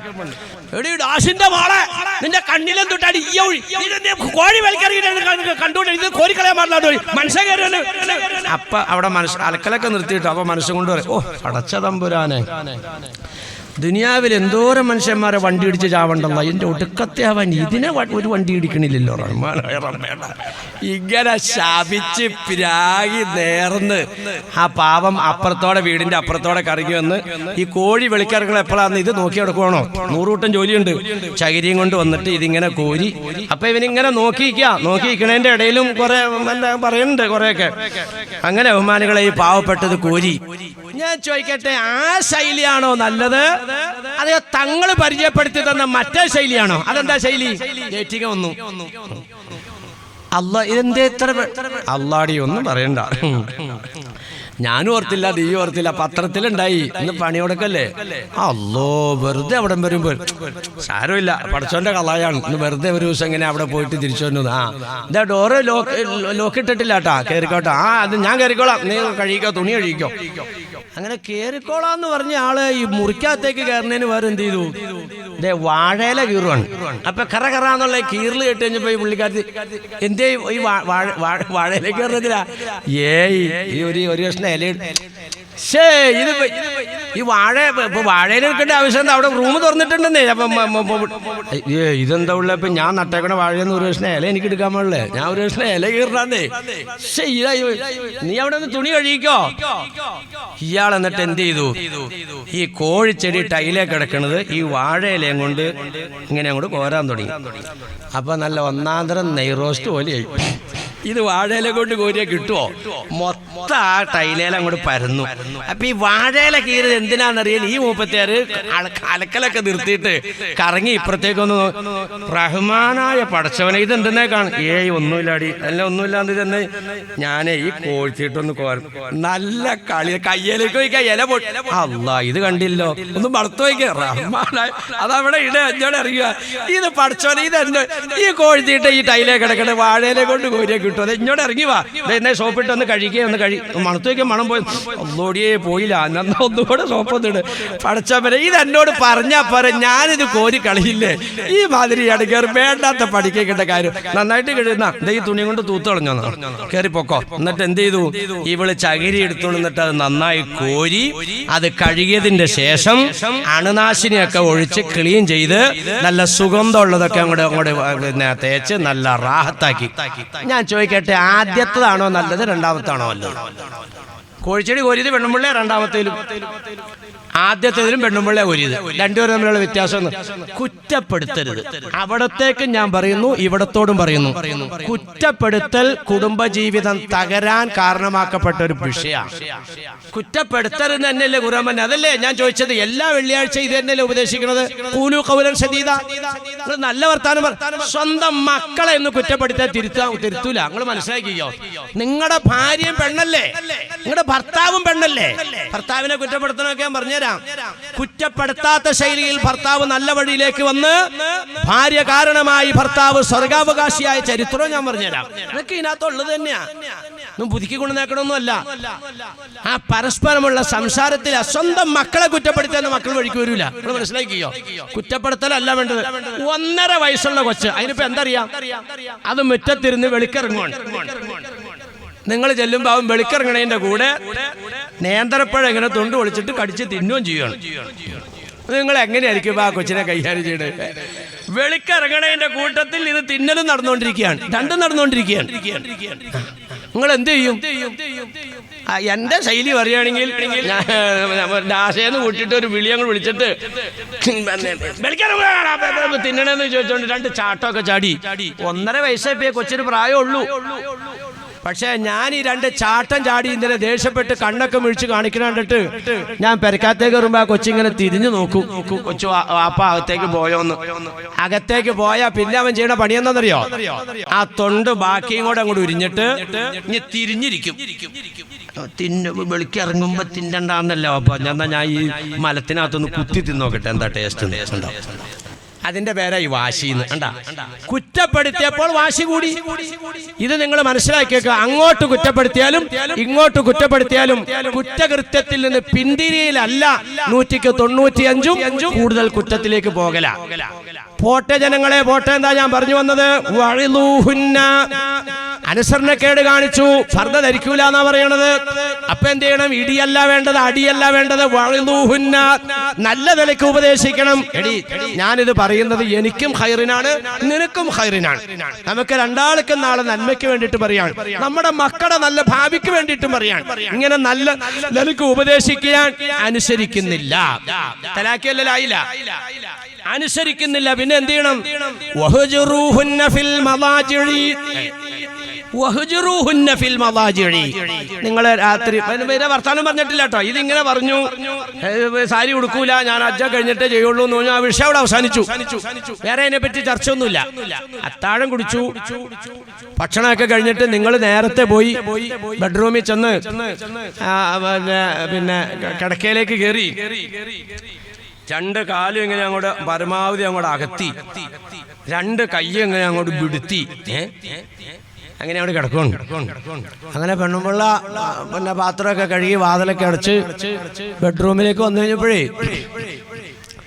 ഇതെന്ത് കിടത്തായി കിടക്കണേ? ഇത് മനുഷ്യൻ കിടക്കണ അടുത്തല്ലാണ്. മനുഷ്യൻ കിടക്കണ അടുത്തെന്ന് പറഞ്ഞു കഴിഞ്ഞാൽ ഈ മാതിരി കിടന്നു കഴിഞ്ഞപ്പോൾ ബാക്കിയുള്ളവർ കിടക്കണ എവിടെയാ? അതിപ്പോൾ എനിക്കറിയേണ്ട കാര്യമില്ലല്ലോ. ഞാനിപ്പോൾ ഇങ്ങനെ ഈ കാലൊന്ന് അകത്തി വച്ചു കിടന്നു നോക്കി, അപ്പോൾ ഉണ്ട് നല്ല സുഖം. എന്നാൽ പിന്നെ കയ്യും കൂടെ ഒന്ന് അകത്താന്ന് പറഞ്ഞാൽ കയ്യും കൂടെ പിടിച്ചിട്ട് അതിനേക്കാളും സുഖം. എന്നാൽ പിന്നെ ഞാൻ ഇന്ന് ഇങ്ങനെ അങ്ങോട്ട് കിടക്കാൻ, ഇതെന്തൂട്ടാ വിളി പറഞ്ഞാൽ ഈ കാലും ഈ കയ്യും കൂടെ മാറ്റി വെക്കുക. ഞാനിവിടെ ഈ കാലും മാറ്റണില്ല, ഈ കയ്യും മാറ്റണില്ല. ഞാൻ കാശ് കൊടുത്ത് കഴിച്ചാൽ കിടക്കല്ല കട്ടില്ല. ഇപ്പൊ ഇന്നത്തെ ഒരു ദിവസം അത് ഞാനിപ്പോൾ ഇന്ന് അങ്ങനെ തീരുമാനിച്ചേക്കാണ്, ഇന്ന് ഇങ്ങനെ കിടക്കാൻ. ഞാൻ എവിടെ കൊടുക്കും? അവിടെ ഇഷ്ടം പോലെ ആ സ്ഥലം ഉണ്ടല്ലോ, താഴെ കിടക്കാൻ പാടില്ലേ? ഒരു പുല്ലോയോ വിരിപ്പ എന്തെങ്കിലും വെച്ച് അവിടെ നിലത്ത് കിടക്കാമല്ലോ. ഈ മാർബിളിനെ ഉള്ളോ? അത് എനിക്ക് ബാധത്തിന്റെ, നിനക്ക് ബാധമായാലും ഗോതായാലും ഇപ്പൊ ഇന്നിപ്പോ എന്തായാലും ഒരു ഇടപാടും ഇവിടെ നടക്കൂല. ഞാൻ ഇന്ന് ഇങ്ങനെ കിടക്കാൻ തന്നെ തീരുമാനിച്ചേക്കുവാണ്. ഇങ്ങനെ ഒരു തീരുമാനം, ഇങ്ങനെ തീരുമാനം ഞാൻ ഇരിക്കുന്നിപ്പോ അങ്ങനെ. ഓഹോ, എന്തേ? എന്നോട് രാവിലെ പർദ്ദ ഇടണ, അങ്ങനെ വരട്ടെ. എനിക്ക് അതിനകത്ത് വലിയ വിഷമമുണ്ടായി. ഞാനത് പറഞ്ഞിട്ട് നീ അത് അനുസരിക്കണില്ലാണ്ട് വന്നു കഴിഞ്ഞപ്പോഴേ, എന്നാ പിന്നെ ഞാൻ ഇന്ന് ഇങ്ങനെ കിടക്കാന്ന്. കിടന്നോ, ഞാൻ താഴെ അതല്ല, ഞാൻ നമ്മളെ പിന്നെ വേറെ പ്രശ്നമൊന്നുമില്ലോ, നീ താഴെ കിടന്നോ. ഖുർആനായത് പറയണത് ചുമ്മാ വാവിലേറുണ്ടാക്കി പറയല്ല. വഹ്ജുറൂഹുന്ന ഫിൽ മളാജിഇ, കിടക്കാൻ വരുമ്പോ കൂടെ കിടത്തണ്ടാന്ന്, താഴെ മാറിക്കിടക്കട്ടെ. അങ്ങനെ അവള് താഴെ ഒരു വിരിപ്പ് വിരിച്ച്, നീ കട്ടിലേല് ബെഡേല് നല്ല സുഖമായിട്ട് AC ഒക്കെ ഓണാക്കി ലൈറ്റൊക്കെ ഓഫാക്കി ഒരു മാക്സിമം ഒരു 10 മിനിറ്റ്, പരമാവധി ഉണ്ട് 10 മിനിറ്റ്. ചിലപ്പോൾ ആദ്യം താഴെ കിടക്കുന്ന ആളായിരിക്കും, അല്ലെങ്കിൽ മുകളിൽ കിടക്കുന്ന ആളായിരിക്കും. മറ്റേ ഉറങ്ങിയില്ലേ? നീ ഉറങ്ങിയില്ലേ? അല്ല, ഭയങ്കര മടിയായത് ഈ കല്യാണം കഴിക്കാത്ത പിള്ളേരോട് പറഞ്ഞാൽ മനസ്സിലാവില്ല. എന്റെ ബഹുമാനികളെ, അള്ള കൊടുക്കണ ശിക്ഷ. ഇപ്പൊ ഇത് അള്ള കൊടുക്കണ ശിക്ഷ. രണ്ടെണ്ണം ഒരു മുറിയിൽ 2 വിരിപ്പ കിടക്കുക. അവളെ വിരിപ്പ കയറ്റി കിടത്തണ്ട, അവള് മാറി കിടക്കട്ടേന്ന്. അപ്പോഴത്തേക്കും കട്ടിലേലും ഒന്ന് തപ്പ. എന്ത്? അല്ല, ഞാൻ ഇപ്പൊ തന്നെ ഇടണോ? വേണ്ടടി, നാളെ അവൾക്ക് ഇട്ടാ മതി. എന്നാലേ നീ പറ, ഞാൻ എന്റെ ഏത് കാലം എങ്ങോട്ട് നീക്കണം, ഏത് കൈ എങ്ങോട്ട് നീക്കണം? നീ പറയണ മാതിരിയേ കിടക്കണുള്ളൂ. എന്തോരം നീക്കണമെന്ന് പറഞ്ഞിട്ട് മതി, അത്ര നീക്കൊന്നും വേണ്ട. അപ്പൊ നാളെ മുതൽ ഞാൻ പറഞ്ഞ മക്കൾ നാളെ അവൾക്ക് കിട്ടാതെ. ഇനിയിപ്പൊ തന്നെ ഇനി രാത്രി കിടക്കാറായിട്ട് പ്രശ്നം പരിഹരിച്ചോ? ഞങ്ങള് പറ. ഇവിടെ ഇടിയുണ്ടായില്ല, അടിയുണ്ടായില്ല. ഖുർആൻ പറയാണ്, അനുസരിക്കുന്നില്ല എങ്കിൽ വഹ്ജുറൂഹുന്ന ഫിൽ മളാജിഇ. പക്ഷേ പൊന്നാർ നബി തങ്ങൾ പറയാ, 10 മിനിറ്റ് കഴിഞ്ഞപ്പോൾ എന്ന് തൊണ്ടാനക്കലല്ല ഇവിടെ കേട്ടത്. 10 മിനിറ്റ് കഴിഞ്ഞപ്പോൾ താഴത്തുനിന്ന് കേൾക്കാം, അങ്ങനെ തന്നെ കിടക്കട്ടെ എന്ന് നബിയുനാ റസൂലുള്ളാഹി. അവിടെ പിന്നെ ഇടപെടാനൊന്നും പോകണ്ടാന്ന്. കാരണം എന്താ? അതൊരു മൃഗ, ഒരു പശു എന്ന് പറഞ്ഞാ തങ്ങളത് പറഞ്ഞു കൊണ്ടുവന്ന ശൈലി എങ്ങനെയാന്ന്? പശു എന്നുള്ള വാക്ക് ഞങ്ങൾ പറഞ്ഞിട്ടില്ല. തങ്ങൾ പറഞ്ഞു കൊണ്ടുവന്ന എങ്ങനെയാന്നല്ലോ, വലാ ഹമ്മലഹാ ഇല്ലൽ അക്ല വശുർബ വന്നൗം. ആ സാധനത്തിന് തിന്നാ, കുടിക്കാ, ഉറങ്ങാ, അതല്ലാണ്ട് വേറെ ഒരു ഉദ്ദേശവും ആ സാധനത്തിലില്ല. പശുവിനും അങ്ങനെ തന്നെ നേരം വെളുത്ത് കഴിഞ്ഞാൽ, അല്ലാണ്ട് കച്ചവടം ചെയ്യാൻ പോകണമെന്ന് പശുവിനും വല്ലതും ഉണ്ടോ? അത് തിന്നണം, അതിന് കുടിക്കണം. തിന്നണതും കുടിക്കണം എല്ലാം പുറത്തേക്ക് പോകേണ്ട ദ്വാരം കടി കൂടെ പുറത്തേക്ക് പോകും. അതിന്റെ ഇടയ്ക്ക് പശു ഗർഭിണിയാവും, പ്രസവിക്കും. അപ്പൊ കോയാങ്കാക്ക പാലും കൊണ്ടുപോകും. ഒരു ദിവസം ഉണ്ടേ കോയാങ്കാക്ക വെറുതെ കയ്യും വീശുമ്പോ, എന്തിനാ കോയാനെന്ന് പാല് കിട്ടിയില്ലേ? പാല് കിട്ടിയില്ലതാ. അപ്പൊ ഇയാളെ ഇറച്ചി കടിച്ചില്ലേ ഇന്നലെ? ഉവ്വാ അതിൽക്കാർ എന്റെ പശുവിനെ ഉണ്ട് ചേർത്ത്. ആ അല്ലാഹു അക്ബർ, നല്ല ഇറച്ചിയാത്തോട്ടെ. ഞാൻ ഇങ്ങനെ ആലോചിക്കുകയും ചെയ്തു. അത് നമ്മുടെ പശുവാണ്. ഇതൊന്നും ഈ നാട്ടിലുണ്ടാവണ കാര്യമല്ല കേട്ടോ, ചുമ്മാ പറഞ്ഞ് തല്ലിക്കൊല്ലണ. ഞാൻ ചോദിക്കട്ടെ, ഇവിടെ ഒരു പശുവിനെ ഇറത്തിട്ടുണ്ടെന്ന് പറഞ്ഞാൽ ഇവിടെ പശു ഇറച്ചി മേടിക്കുന്ന ആരെങ്കിലും ഉണ്ടെന്ന് കൈ നോക്കിക്കേ. ഞാൻ ചുമ്മാ തമാശക്ക് പറഞ്ഞല്ല, ഇവിടെ ഒരു പശുവിനെ ഇറത്തിട്ടുണ്ട് അപ്പുറത്ത് കശാപ്പ് ശാലയില്. ആ ഇറച്ചി മേടിക്കും. ഹറാമാന്നല്ലേ പറഞ്ഞ, പശു ഇറച്ചി ഹറാമൊന്നുമില്ല, പശു ഇറച്ചി ഹലാല് തന്നെയാണ്. അത് കാശ് കൊടുത്ത് മേടിക്കുന്ന ആരാ ഇവിടെ ഉള്ളത്? നേരെ മറിച്ച് അപ്പുറത്തൊരു പോത്തിനെ അറുത്തിട്ടുണ്ട്, അത് മേടിക്കൂലെന്ന് അഭിപ്രായമുള്ള ഒരു കൈ വെക്കാൻ പറഞ്ഞ ഇവിടെ വല്ലവരും ഉണ്ടാവും മാനികളെ. ആരാ ഈ പശു ഇറച്ചിനാണ് മുസ്ലിം ഉള്ളത് പറ? എന്നിട്ട് ചുമ്മാ തല്ലിക്കൊല്ലുക. ആ കാക്ക മേടിച്ച് പശു, ഈ താത്ത മേടിച്ച് പശു എന്ന് പറഞ്ഞാൽ കൊല്ലാനും തല്ലാനും ഒരു കാരണം ഇത്രേ ഉള്ളൂ. അല്ലാതെ പശു ഇറച്ചി നിങ്ങൾ മുസ്ലിങ്ങളല്ല. പശു തിന്നണ ആരാന്നറിയോ? അപ്പൊ നമ്മളിവിടെ പറഞ്ഞു കഴിയുമ്പോ വർഗീയത പറഞ്ഞു എന്ന് പറയും. അത് തിന്നണ വേറെ ആൾക്കാരാ. പശുവും കാളയൊന്നും കാക്കന്മാരില്ല, മുസ്ലിങ്ങൾ തന്നെ അല്ല. 1-ാം നമ്പർ പോത്ത്, പിന്നെ ആട്, അത്രേ ഉള്ളൂ. എരുമയും ചില കാലത്ത് ചിലവാവില്ല. എരുമയും ചില കാലത്ത് പറ്റൂല. നല്ല പോത്തുകൂട്ടൻ അല്ലെങ്കിൽ ആ കശാപ്പുകാരനെ കണ്ടിക്കോടെ ആൾക്കാർ. അങ്ങനത്തെ ശൈലിയാണ് നമുക്കുള്ളത്. അല്ലാണ്ട് ആരെ ചീഞ്ഞ കാളനെ തിന്നണത്, ഈ എണിക്കാൻ പറ്റാത്ത പശുവിനെ തിന്നണത്, അതൊക്കെ തിന്നുന്ന ആൾക്കാർ വേറെ ബഹുമാനികളെ. അപ്പൊ പോട്ടെ, ഞാൻ എന്താ പറഞ്ഞു വന്നത്? ആ ഇറച്ചിയാണതില്ലേ? പശുവിനെ ഇറച്ചി എല്ലാവരും അടുപ്പിലാക്കി സംഗതി തീർന്നു. അതുപോലെ തന്നെ ഇപ്പൊ കിടക്കണ നബീസാക്ക് എന്തുട്ടാ? നബീസാക്ക് തിന്നണം, നബീസാക്ക് കുടിക്കണം, നബീസാക്ക് ഉറങ്ങണം. അങ്ങനെ ഇരിക്കുമ്പോ നബീസ ഗർഭിണിയായി, നബീസ പ്രസവിച്ചു. ഒരു ദിവസം കാണാം മക്കാരിയാക്കടെ വീട്ടിൽ ആൾക്കൂട്ട. എന്തേ അറിഞ്ഞില്ല? ഇല്ല, നബീസ മരിച്ചല്ല. അതെ, അപ്പൊ അതാണ് പുതിയ കവറ് കുഴിയിൽപ്പടി പറയും. അത് തന്നെ നബീസാടെ വല്ല വ്യത്യാസം ഉണ്ടായോ പറ? ഇതാ നബി തങ്ങൾ പറഞ്ഞ ഈ സാധനം അവിടെ തന്നെ കിടന്നുറങ്ങട്ടെ. 2-ാമത്തെ ദിവസവും കൂടെ കിടത്തല്ലേ, 3-ാമത്തെ ദിവസവും കൂടെ കിടത്തല്ലേ, 3 ദിവസം മാറ്റി കിടത്തി. 4-ാമത്തെ ദിവസം ശൈലി മാറുവാണ്. അപ്പോഴും തലാക്ക് എല്ലാനല്ല പറയണേ. ഇത് നിങ്ങൾ പറ, തലാക്ക് എല്ലാനല്ല പറയണത്. രാവിലെ അപ്പം ചുട്ടോണ്ടിരിക്കുകയാണ്. രാത്രി 3-ാമത്തെ രാത്രി കിടന്നുറങ്ങിട്ടോ, 4-ാമത്തെ ദിവസം വെളുപ്പിന് ഇവൾ അപ്പം ചുട്ടോണ്ടിരിക്കുകയാണ്. നീ എന്ത് ചെയ്യണം? സുബീസ്കാരൊക്കെ കഴിഞ്ഞിട്ട് പതുക്കെ ആ കത്തി എടുത്ത് ആ പുറവശത്തേക്ക് ഇറങ്ങി ആ വാളംപുളിയുടെ നീണ്ടു നിവർന്നൊരു ചെറിയ വടിയും കൂടി വെട്ടിയെടുക്കണം.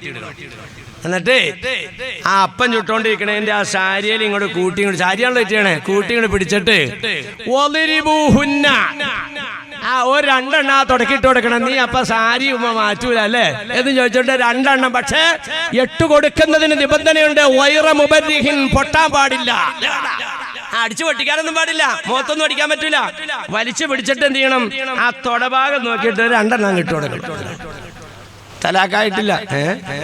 ആവശ്യമില്ലാത്ത പണിക്കാൻ നിൽക്കണ്ട. ശരിയാണ്, അവിടെ വർത്താനം പറഞ്ഞു തുടങ്ങി. അത് കറക്റ്റാ.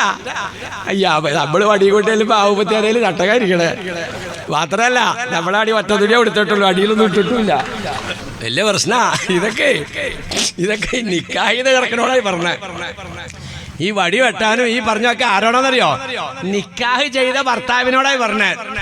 അല്ലാണ്ട് നമ്മളിൽപ്പെട്ട ചില ആൾക്കാരോടല്ല. ഇവിടെ നിക്കാഹ് ചെയ്ത ആൾക്കാർ ഇരിപ്പുണ്ട്. നിക്കാഹ് ചെയ്ത് എങ്ങനെയാ? മാന്യമായ മഹർ പെൺകുട്ടിക്ക് കൊടുത്ത് എന്ന് പറഞ്ഞാൽ അവളുടെ വിവാഹത്തിന്റെ മൂല്യം അതങ്ങോട്ട് കൊടുത്ത് അവള് കുടുംബത്തിൽ ജീവിച്ച അതേ പദവിയിൽ തന്റെ കുടുംബത്തിൽ കൊണ്ടുവന്ന് സംരക്ഷിക്കുന്നതായ ഭാര്യയോടാണ് ഈ പറയപ്പെട്ട ശൈലിയിൽ പെരുമാറേണ്ട ഭർത്താവ്. അല്ലാതെ കയ്യേക്കണ വാച്ച് അത് മുസ്ലിയാരെ നിശ്ചയത്തിന് അളിയം കൊണ്ട് നെട്ടിയതാണ്. അവിടെ കച്ചവടം ചെയ്യണ സ്ഥാപനം അതാ അമ്മച്ചനിട്ട് തന്ന കടയാ. അപ്പൊ ആ വീടെങ്ങനെയാ? അത് അമ്മച്ചനുണ്ടാക്കി. അല്ല, അത് മൊത്തം അമ്മച്ചൻ്റെ പൈസയാണ്. എല്ലാം മൂപ്പരുണ്ടാക്കി തന്നതാണ്. ഈ ഇപ്പം കയറി പോന്നെ കാറ് അതന്ന് നിക്കാഹിന് പിന്നെ ശ്രീധനായിട്ട് കിട്ടിയ കാറാ. ഒരക്ഷരം മിണ്ടണ്ട. വല്ല വെള്ളമൊക്കെ തിളപ്പിച്ച് വരുവാണെങ്കിൽ കുടിക്കുക കേട്ടോ. വേറെ വർത്താനൊന്നും പറയണ്ട കേട്ടാ. അവളോട് കണ്ണ് മിഴിച്ചു നോക്കാനും നിൽക്കണ്ട. കാരണം എന്താ? നിന്നെ കാശ് കൊടുത്ത് ആ പാവപ്പെട്ടവരുടെ വാപ്പ വിലക്ക് മേടിച്ചേക്കണം. എന്തിനാ? മോക്ക് സുഖിക്കാൻ വേണ്ടി. മാർക്കറ്റിൽ ചെന്ന കാളനെ മേടിച്ചോണ്ട് കാള പറഞ്ഞാല് കേൾക്കാനല്ല, മുതലാളി പറഞ്ഞാല് കാള കേൾക്കണം. നിന്നെ കാശ് കൊടുത്ത് മേടിച്ചേക്കണതാ. അവള് പറഞ്ഞാരിയൊക്കെ അങ്ങോട്ട് കേൾക്കാം, അനുസരിക്കാം. മനസ്സിലായില്ലേ? നീ പറഞ്ഞാരിയല്ല അവള് കേൾക്കണ്ട. കാരണം എന്താ? നിന്നെ കാശ് കൊടുത്ത് മേടിച്ചേക്കണതാണ്. സ്ത്രീധനം മേടിച്ചവനക്കൊന്നും ഇത് പറയാൻ അവകാശമില്ല. യാതൊരു ന്യായീകരണവും ഇതിലില്ലടോ. പറ, സ്ത്രീധനം വാങ്ങാനും കൊടുക്കാനും വല്ല ന്യായീകരണവും നിങ്ങൾക്ക് ആർക്കെങ്കിലും എടുക്കാവോ? സമുദായത്തിന്റെ ഇടയിൽ അവരെ ഒറ്റപ്പെടുത്തണമെന്നാണ് എനിക്ക് പറയാനുള്ളത്. അതിനൊക്കെ ആദ്യമായിട്ട് ശബ്ദമുയരേണ്ടത് സ്ത്രീകളുടെ ഭാഗത്ത് നിന്നാ. പക്ഷെ സ്ത്രീകളല്ലേ ഇന്ന് അതിനെ പ്രോത്സാഹിപ്പിക്കുന്നത് കൂടുതലും, അല്ലേ? മോനിക്കുന്ന പെണ്ണ് കാണാൻ പോയിട്ട് തിരിച്ചു വന്നു കഴിഞ്ഞാൽ ചോദിക്കണത് എന്താ അവര് തരാന്ന് പറഞ്ഞേക്കണേ. കണ്ട, പെണ്ണിന്റെ വായിന്നാ ഇത് വന്നത്. ആദ്യം എന്താ തരാന്ന് പറഞ്ഞേക്കണേ? അത് എടി പിന്നെ 10 കോടിയും പിന്നെ അത്രയായെങ്കിലും നമ്മൾ മോക്കയിൽ കൂടുതൽ കൊടുത്തിട്ടുണ്ടല്ലോ. അങ്ങനെയാ താരതമ്യപ്പെടുത്തണേ, അങ്ങനെയാ. രക്ഷയില്ല. ആദ്യമായി ശബ്ദിക്കേണ്ടത് നിന്റെ ഭാഗത്തു നിന്നാണ്. എന്റെ മോൻ വിവാഹം കഴിക്കുമ്പോൾ 1 രൂപ പോലും പെണ്ണിന്റെ ഭാഗത്തുനിന്ന് സ്ത്രീധനമായിട്ട് വാങ്ങാൻ പാടില്ല. എന്നാ കൊടുക്കാൻ പാടില്ലേ, വാങ്ങാനും പാടില്ലേ? ഉണ്ടല്ലോ. പൊന്നാര നബി തങ്ങൾ പൊന്നുമോളെ നിക്കാഹ് ചെയ്ത് ഇറക്കി വിടുമ്പോൾ, മോളെ ഈ കിടക്കുന്ന രോമവസ്ത്രം നിനക്കുള്ളതാണ്, മോളെ ഈ തോൽപാത്രം നിനക്കുള്ളതാണ്, ഈ വെള്ളിയുടെ ആഭരണം നിനക്കുള്ളതാണ്, ഈ ഇരിക്കുന്നതായ പാത്രം നിനക്കുള്ളതാണ്, ഈ വസ്ത്രം നിനക്കുള്ളതാണ്. ഇതെല്ലാം മഹാനായ നബി തങ്ങൾ പൊന്നോമന മകൾക്ക് കൊടുത്തപ്പോൾ അലിയാർ തങ്ങൾ പറഞ്ഞില്ല, റസൂലേ ഇതൊന്നും എനിക്ക് വേണ്ട, ഇത് സ്ത്രീധനമാണ്. ആരും പറഞ്ഞില്ല ബഹുമാനികളെ. പിതാവ് മകൾക്ക് കൊടുക്കുന്നതിന് ഇവിടെ ആരും എതിരില്ല, മകൾക്ക് വാങ്ങിക്കുന്നതിനും എതിരില്ല. പക്ഷേ ഇത്ര തന്നാലേ നിക്കാഹ് നടക്കൂ. ഇതിന്റെ പേരാണ് സ്ത്രീധനം. ഇത് അനുവദിക്കപ്പെട്ടതല്ല. അതിന്റെ പേരിൽ സ്ത്രീധനമൊക്കെ മേടിച്ചിട്ട് വെണ്ണുമ്പള്ള തല്ലു ഇടിക്കുകയൊക്കെ ചെയ്തിട്ടേ അങ്ങനെയൊക്കെ ഉണ്ട്. ഇന്നലെ പോയ മാതിരിയല്ല, മുമ്പിൽ ഒരു പല്ല് കാണില്ല. അപ്പൊ കടയിലേക്ക് വന്നു കഴിഞ്ഞപ്പോ ആൾക്കാർ ചോദിച്ചു, അല്ല ഇതെന്താ ഈ പല്ലിനെന്ത് പറ്റി? അതെന്റെ ചങ്ങാതി വീട്ടിൽ നിന്ന് സിറ്റൗട്ടിൽ നിന്ന് മുറ്റത്തേക്ക് ഇറങ്ങാൻ 1ാമത്തെ നട ചവിട്ടിട്ട് 2ാമത്തെ ചവിട്ടിന് ഒരു 4ാമത്തെ ലഭ്യ ചവിട്ടി അങ്ങോട്ട് മുന്നും കൊത്തി വീണത് പോയി പല്ലടിച്ചു, 2 പല്ല് പോയി. എവിടെ? പെണ്ണുമ്പിള്ള പറഞ്ഞിട്ട് ഇവൻ പറഞ്ഞിട്ടനുസരിക്കാണ്ട് പെണ്ണുമ്പിള്ള ചൂല് മടക്കി അടിച്ചതാ. പല്ല് 2 പോയിട്ട് മനസ്സുകൊണ്ട് പറഞ്ഞതിനാ എനിക്ക് അയ്യോയുടെ കൂലിയാ, ഒരു കൂലി നിൽക്കില്ല. എന്താ നിക്കാഹ് വേണ്ട രീതിയിലല്ല. പോട്ടെ എന്താ പറഞ്ഞു വന്നത്? ഈ നിലക്ക് അടിച്ചിട്ടും ശരിയാകുന്നില്ലെങ്കിൽ അവളുടെ ഭാഗത്തുനിന്ന് 2 മാന്യന്മാരെ വിളിക്കണം, നിന്റെ ഭാഗത്തുനിന്ന് 2 മാന്യന്മാരെ. ഖുർആൻ പറയുന്നത് ആ 4 പേരുടെ മുന്നിൽ വിഷയം വെക്കണം. ഇവൾ അനുസരിക്കാൻ തയ്യാറല്ല. ഇവര് 4 പേരും കൂടി അവളോട് പറഞ്ഞിട്ടും അനുസരിക്കുന്നില്ലെങ്കിലും തലാഖ് ചെല്ലരുത്. പിന്നെ എന്ത് ചെയ്യണം? അവളുടെ ഭാഗത്തുനിന്നുള്ള ഉപദ്രവങ്ങളും പീഡനങ്ങളും സഹിച്ച് ഭർത്താവാകുന്ന നീ അവളോടൊപ്പം ജീവിക്കാൻ തയ്യാറായാൽ നിനക്ക് അല്ലാഹു തആല തരുന്നതായ പദവി മൻ സ്വബറ അലാ സൂഇ ഖുലുഖി ഇംറാതിഹി അഅതാഹുല്ലാഹു മിസ്ല മാ ഉഅതിയ അയ്യൂബ് അലൈഹിസ്സലാം. വലിയ പദവിയിലേക്ക് നിന്നെ ഉയർത്തപ്പെടുകയാണ്. പക്ഷെ ഞാൻ പറഞ്ഞ പോയിന്റിന്റെ തല അവിടെ സ്വല്പം കിടക്കുക. ഞാൻ അതേയോടും കൂടി കൊണ്ടുവന്നിട്ട് ഭർത്താക്കന്മാർ ഭാര്യമാരുടെ പീഡനങ്ങളും ഉപദ്രവങ്ങളും സഹിച്ചാക്കിട്ട് എന്റെ അമ്മമാരെ രാവും പകലും, രാത്രി മൊത്തം നിസ്കാരം, പകല് മൊത്തം നോമ്പ്, ഇങ്ങനെ ജീവിക്കുന്ന ഒരാൾക്ക് നബിയുടെ പദവിയിലേക്ക് എത്താൻ കഴിയുന്നില്ല. അല്ലാഹുവിന്റെ റസൂൽ പറയുന്നു, ഭാര്യ ഉപദ്രവിക്കുക, വേദനിപ്പിക്കുകയാണ്, വിഷമിപ്പിക്കുകയാണ്. ആ വേദനയും വിഷമവും എല്ലാം ഒരു ഭർത്താവ് സഹിക്കാൻ തയ്യാറായാൽ പടച്ചമ്പുരാൻ ആ മനുഷ്യനെ പ്രവാചകന്റെ പദവിയിലേക്ക് ഉയർത്തുന്നതെന്ന് നബിയുനാ റസൂലുള്ളാഹി. അയ്യൂബ് അലൈഹിസ്സലാം, അയ്യൂബ് നബിയുടെ പദവിയെ കൊടുത്താ ആദരിക്കാൻ പോകുന്നത്. നോക്കൂ മാനികളെ, കൂടെ ജീവിക്കണമെന്ന് പറയണം. ഇത് ഉണ്ടാകണമെങ്കിൽ എന്ത് വേണം? ഈ ഭാര്യയുടെ പീഡനം ഒരു ഭർത്താവ് സഹിച്ചു മുന്നോട്ട് പോകണമെങ്കിൽ ഭർത്താവിന്റെ ഭാഗത്ത് എന്തുണ്ടാകണം? ഭാര്യയുടെ ഭാഗത്ത് എന്തുണ്ടാകണം? 2 പേരുടെയും മധ്യത്തിൽ 3ാം കക്ഷി കടന്നു വരണം എന്നുള്ളതാണ് ഞാൻ കൊണ്ടുവന്ന് വെച്ച പോയിന്റ്. 3ാം കക്ഷി ആരാൻ? നബിയുനാ റസൂലുള്ളാഹി. ആ നബി തങ്ങൾ പറയുന്നു, വിവാഹത്തിലേക്ക് കടക്കുമ്പോൾ 4 കാര്യം ശ്രദ്ധിക്കണം. ഒന്നെന്താണ്? സമ്പത്തിനെ നോക്കാം. അവിടെ സമ്പത്തുണ്ടോ, ഇവിടെ സമ്പത്തുണ്ടോ, 2 പേരുടെ സമ്പത്ത് നോക്കാം. പക്ഷേ സമ്പത്ത് തകരും. സൗന്ദര്യം നോക്കാം 2 ഭാഗത്തും. അല്ലാണ്ട് ഇവിടെ കാക്ക പോലെ ടാറ് പോലെ കറുത്ത് അവിടെ മുല്ലപ്പ് പോലെ വെളുത്ത് അങ്ങനെയല്ല. 2 ഭാഗത്തും നോക്കാം സൗന്ദര്യം തകരും. തറവാടിത്തം നോക്കാം, തറവാടിത്തം തകരും. ഇത് 3ഉം തകർന്നാൽ ദാമ്പത്യ ജീവിതം വലയാതിരിക്കാൻ ഇവിടെയാണ് വിഷയം. നിക്കാഹ് ചെയ്യുമ്പോൾ ഒരു പുതിയാപ്പിളയാകാൻ പോകുന്ന, പുതിവെണ്ണാകാൻ പോകുന്ന 2 വ്യക്തികളും ശ്രദ്ധിക്കേണ്ടത് 4 പോയിന്റാണ്. ഒന്നാമത്തത് സമ്പത്ത്.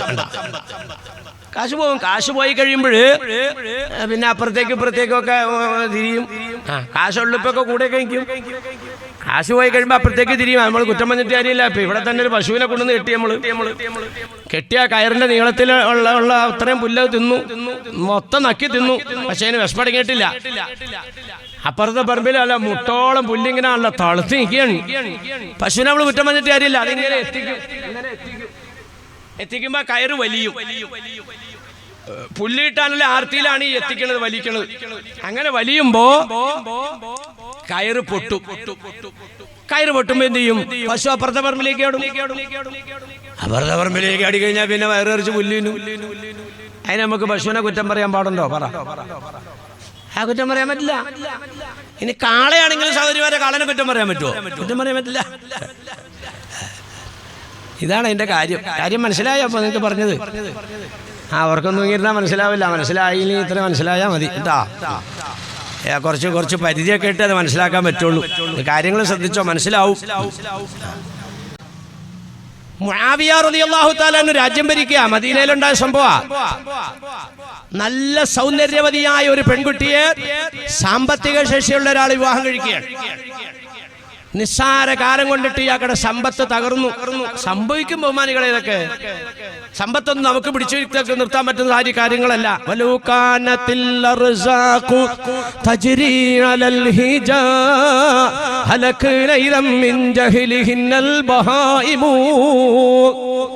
നമ്മള് കച്ചവടത്തിൽ നൈപുണ്യമുള്ള ആളാ, നമ്മൾ വലിയ പരീക്ഷകളൊക്കെ പാസ്സാക്കി വലിയ സനതെടുത്ത ആളാ. അതുകൊണ്ടിട്ടാണ് എന്റെ ജീവിതത്തിന് ഐശ്വര്യം ഉണ്ടായിരിക്കുന്നത്, സമ്പത്ത് വർദ്ധിച്ചിരിക്കുന്നത്. ഈ നിലയ്ക്കൊക്കെ നിങ്ങൾ ചിന്തിക്കുന്നവരാണെങ്കിൽ ജനങ്ങളെ, നിങ്ങളുടെ ജീവിത ചെലവിന് നിങ്ങൾ ഇതുപോലെ പണിയെടുത്തിട്ടാണ് അല്ലെങ്കിൽ പരിശ്രമിച്ചിട്ടാണ് നിങ്ങൾ അവകാശപ്പെടുകയാണെങ്കിൽ നിങ്ങളെക്കാൾ കൂടുതൽ ജീവിത ചെലവുള്ളവരല്ലേ വനാന്തരത്തിലെ വന്യമൃഗങ്ങൾ അല്ലേ?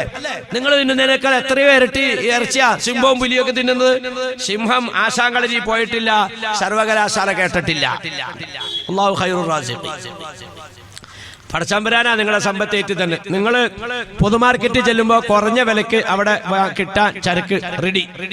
നിങ്ങൾ അതുകൊണ്ടൊന്ന് നിങ്ങളുടെ റീറ്റെയിൽ സ്ഥാപനത്തിൽ നിരത്തുമ്പോൾ കൂടിയ വിലക്ക് വാങ്ങാൻ ആള് റെഡി. ഇത് അല്ലാഹു തആല നിങ്ങൾക്ക് ചെയ്യുന്ന അനുഗ്രഹം. നിങ്ങളിപ്പോ ഈ പൂക്കാട്ടോടിക്ക തന്നെ ചുമ്മാ ചെന്ന് നോക്കി, അവിടെ ഒരു കച്ചവട സ്ഥാപനം, ഇവിടെ ഒരു കച്ചവട സ്ഥാപനം. ഈ രണ്ട് സ്ഥാപനത്തിലും ഒരേ നിലവാരത്തിലുള്ള ചരക്കുകളാണ്. പക്ഷെ ആ കടയിൽ ഇരിക്കുന്നവർക്ക് പണിക്കാർക്ക് സാധനം എടുത്തു കൊടുക്കാൻ കഴിയില്ല, അത്ര തിരക്കാണ്. ഇവിടെ ഇരിക്കുന്ന മുതലാളി വരെ ഈച്ച പിടിച്ചിരിക്കുകയാണ്. ചുമ്മാ നമ്മുടെ ഈ അടുത്തുള്ള ജംഗ്ഷനിലുള്ള കച്ചവട സ്ഥലങ്ങളൊക്കെ നോക്ക്, എല്ലാ സ്ഥലത്തും ഉണ്ട് ഇത്. ആ കച്ചവടക്കാരനെ അള്ളാഹു അനുഗ്രഹിച്ചു, ഇവനെ അള്ളാഹു തആല പരീക്ഷിച്ചു. ഇതാണ് അതിനകത്തുണ്ടായത്. ഇങ്ങനെ സമ്പത്ത് നമ്മൾ ഉദ്ദേശിക്കുന്നത് പോലെയല്ല, തകരും. ഇവിടെ ഇതാ പുരുഷന്റെ സമ്പത്ത് തകർന്നുപോയി. മുആവിയ റളിയല്ലാഹു അൻഹുവിന്റെ പട്ടാള മേധാവി ഈ പെണ്ണിന്റെ സൗന്ദര്യം മനസ്സിലാക്കി. ഇവരുടെ രണ്ടുപേരുടെ ഇടയിൽ ഒരു കള്ളക്കേസ് ഉണ്ടാക്കി. ഈ ഭർത്താവിനെ പ്രതിക്കൂട്ടിലും ഭാര്യനെ വാദിക്കൂട്ടിലും കയറ്റി മുആവിയ വിചാരണ നടത്തുകയാണ്. അപ്പൊ മുആവിയ റളിയല്ലാഹു അൻഹുവിന് താല്പര്യമുണ്ട്, ഈ പെണ്ണിന് നല്ലൊരു ജീവിതം കൊടുക്കണം. പട്ടാള മേധാവി ഇവളെ ഭാര്യയായിട്ട് സ്വീകരിക്കാനും തയ്യാറാണ്. വിചാരണയുടെ ഇടയിൽ ചോദിച്ചു, സഹോദരി, നിങ്ങൾ വലിയ സുഖമായിട്ട് ജീവിച്ചതല്ലേ? ഇയാൾക്ക് വലിയ സമ്പത്തുണ്ടായിരുന്നില്ലേ? അതേ, സമ്പത്തുണ്ടായി, സുഖമായി ജീവിച്ചതാ. ഇപ്പൊ നിങ്ങളുടെ ജീവിതം ദുരിതത്തിലും വിഷമത്തിലും വേദനയിലുമല്ലേ? അതെ. നിങ്ങൾ ഈ മനുഷ്യനുമായി വിവാഹമോചനം നടത്തി ഒഴിവാക്കാൻ തയ്യാറുണ്ടെങ്കിൽ ആ നിൽക്കുന്ന എന്റെ പട്ടാള മേധാവി നിങ്ങളെ ഭാര്യയായിട്ട് സ്വീകരിക്കാൻ തയ്യാറാ. എന്താണ് നിങ്ങൾക്ക് അഭിപ്രായം പറയാനുള്ളത്?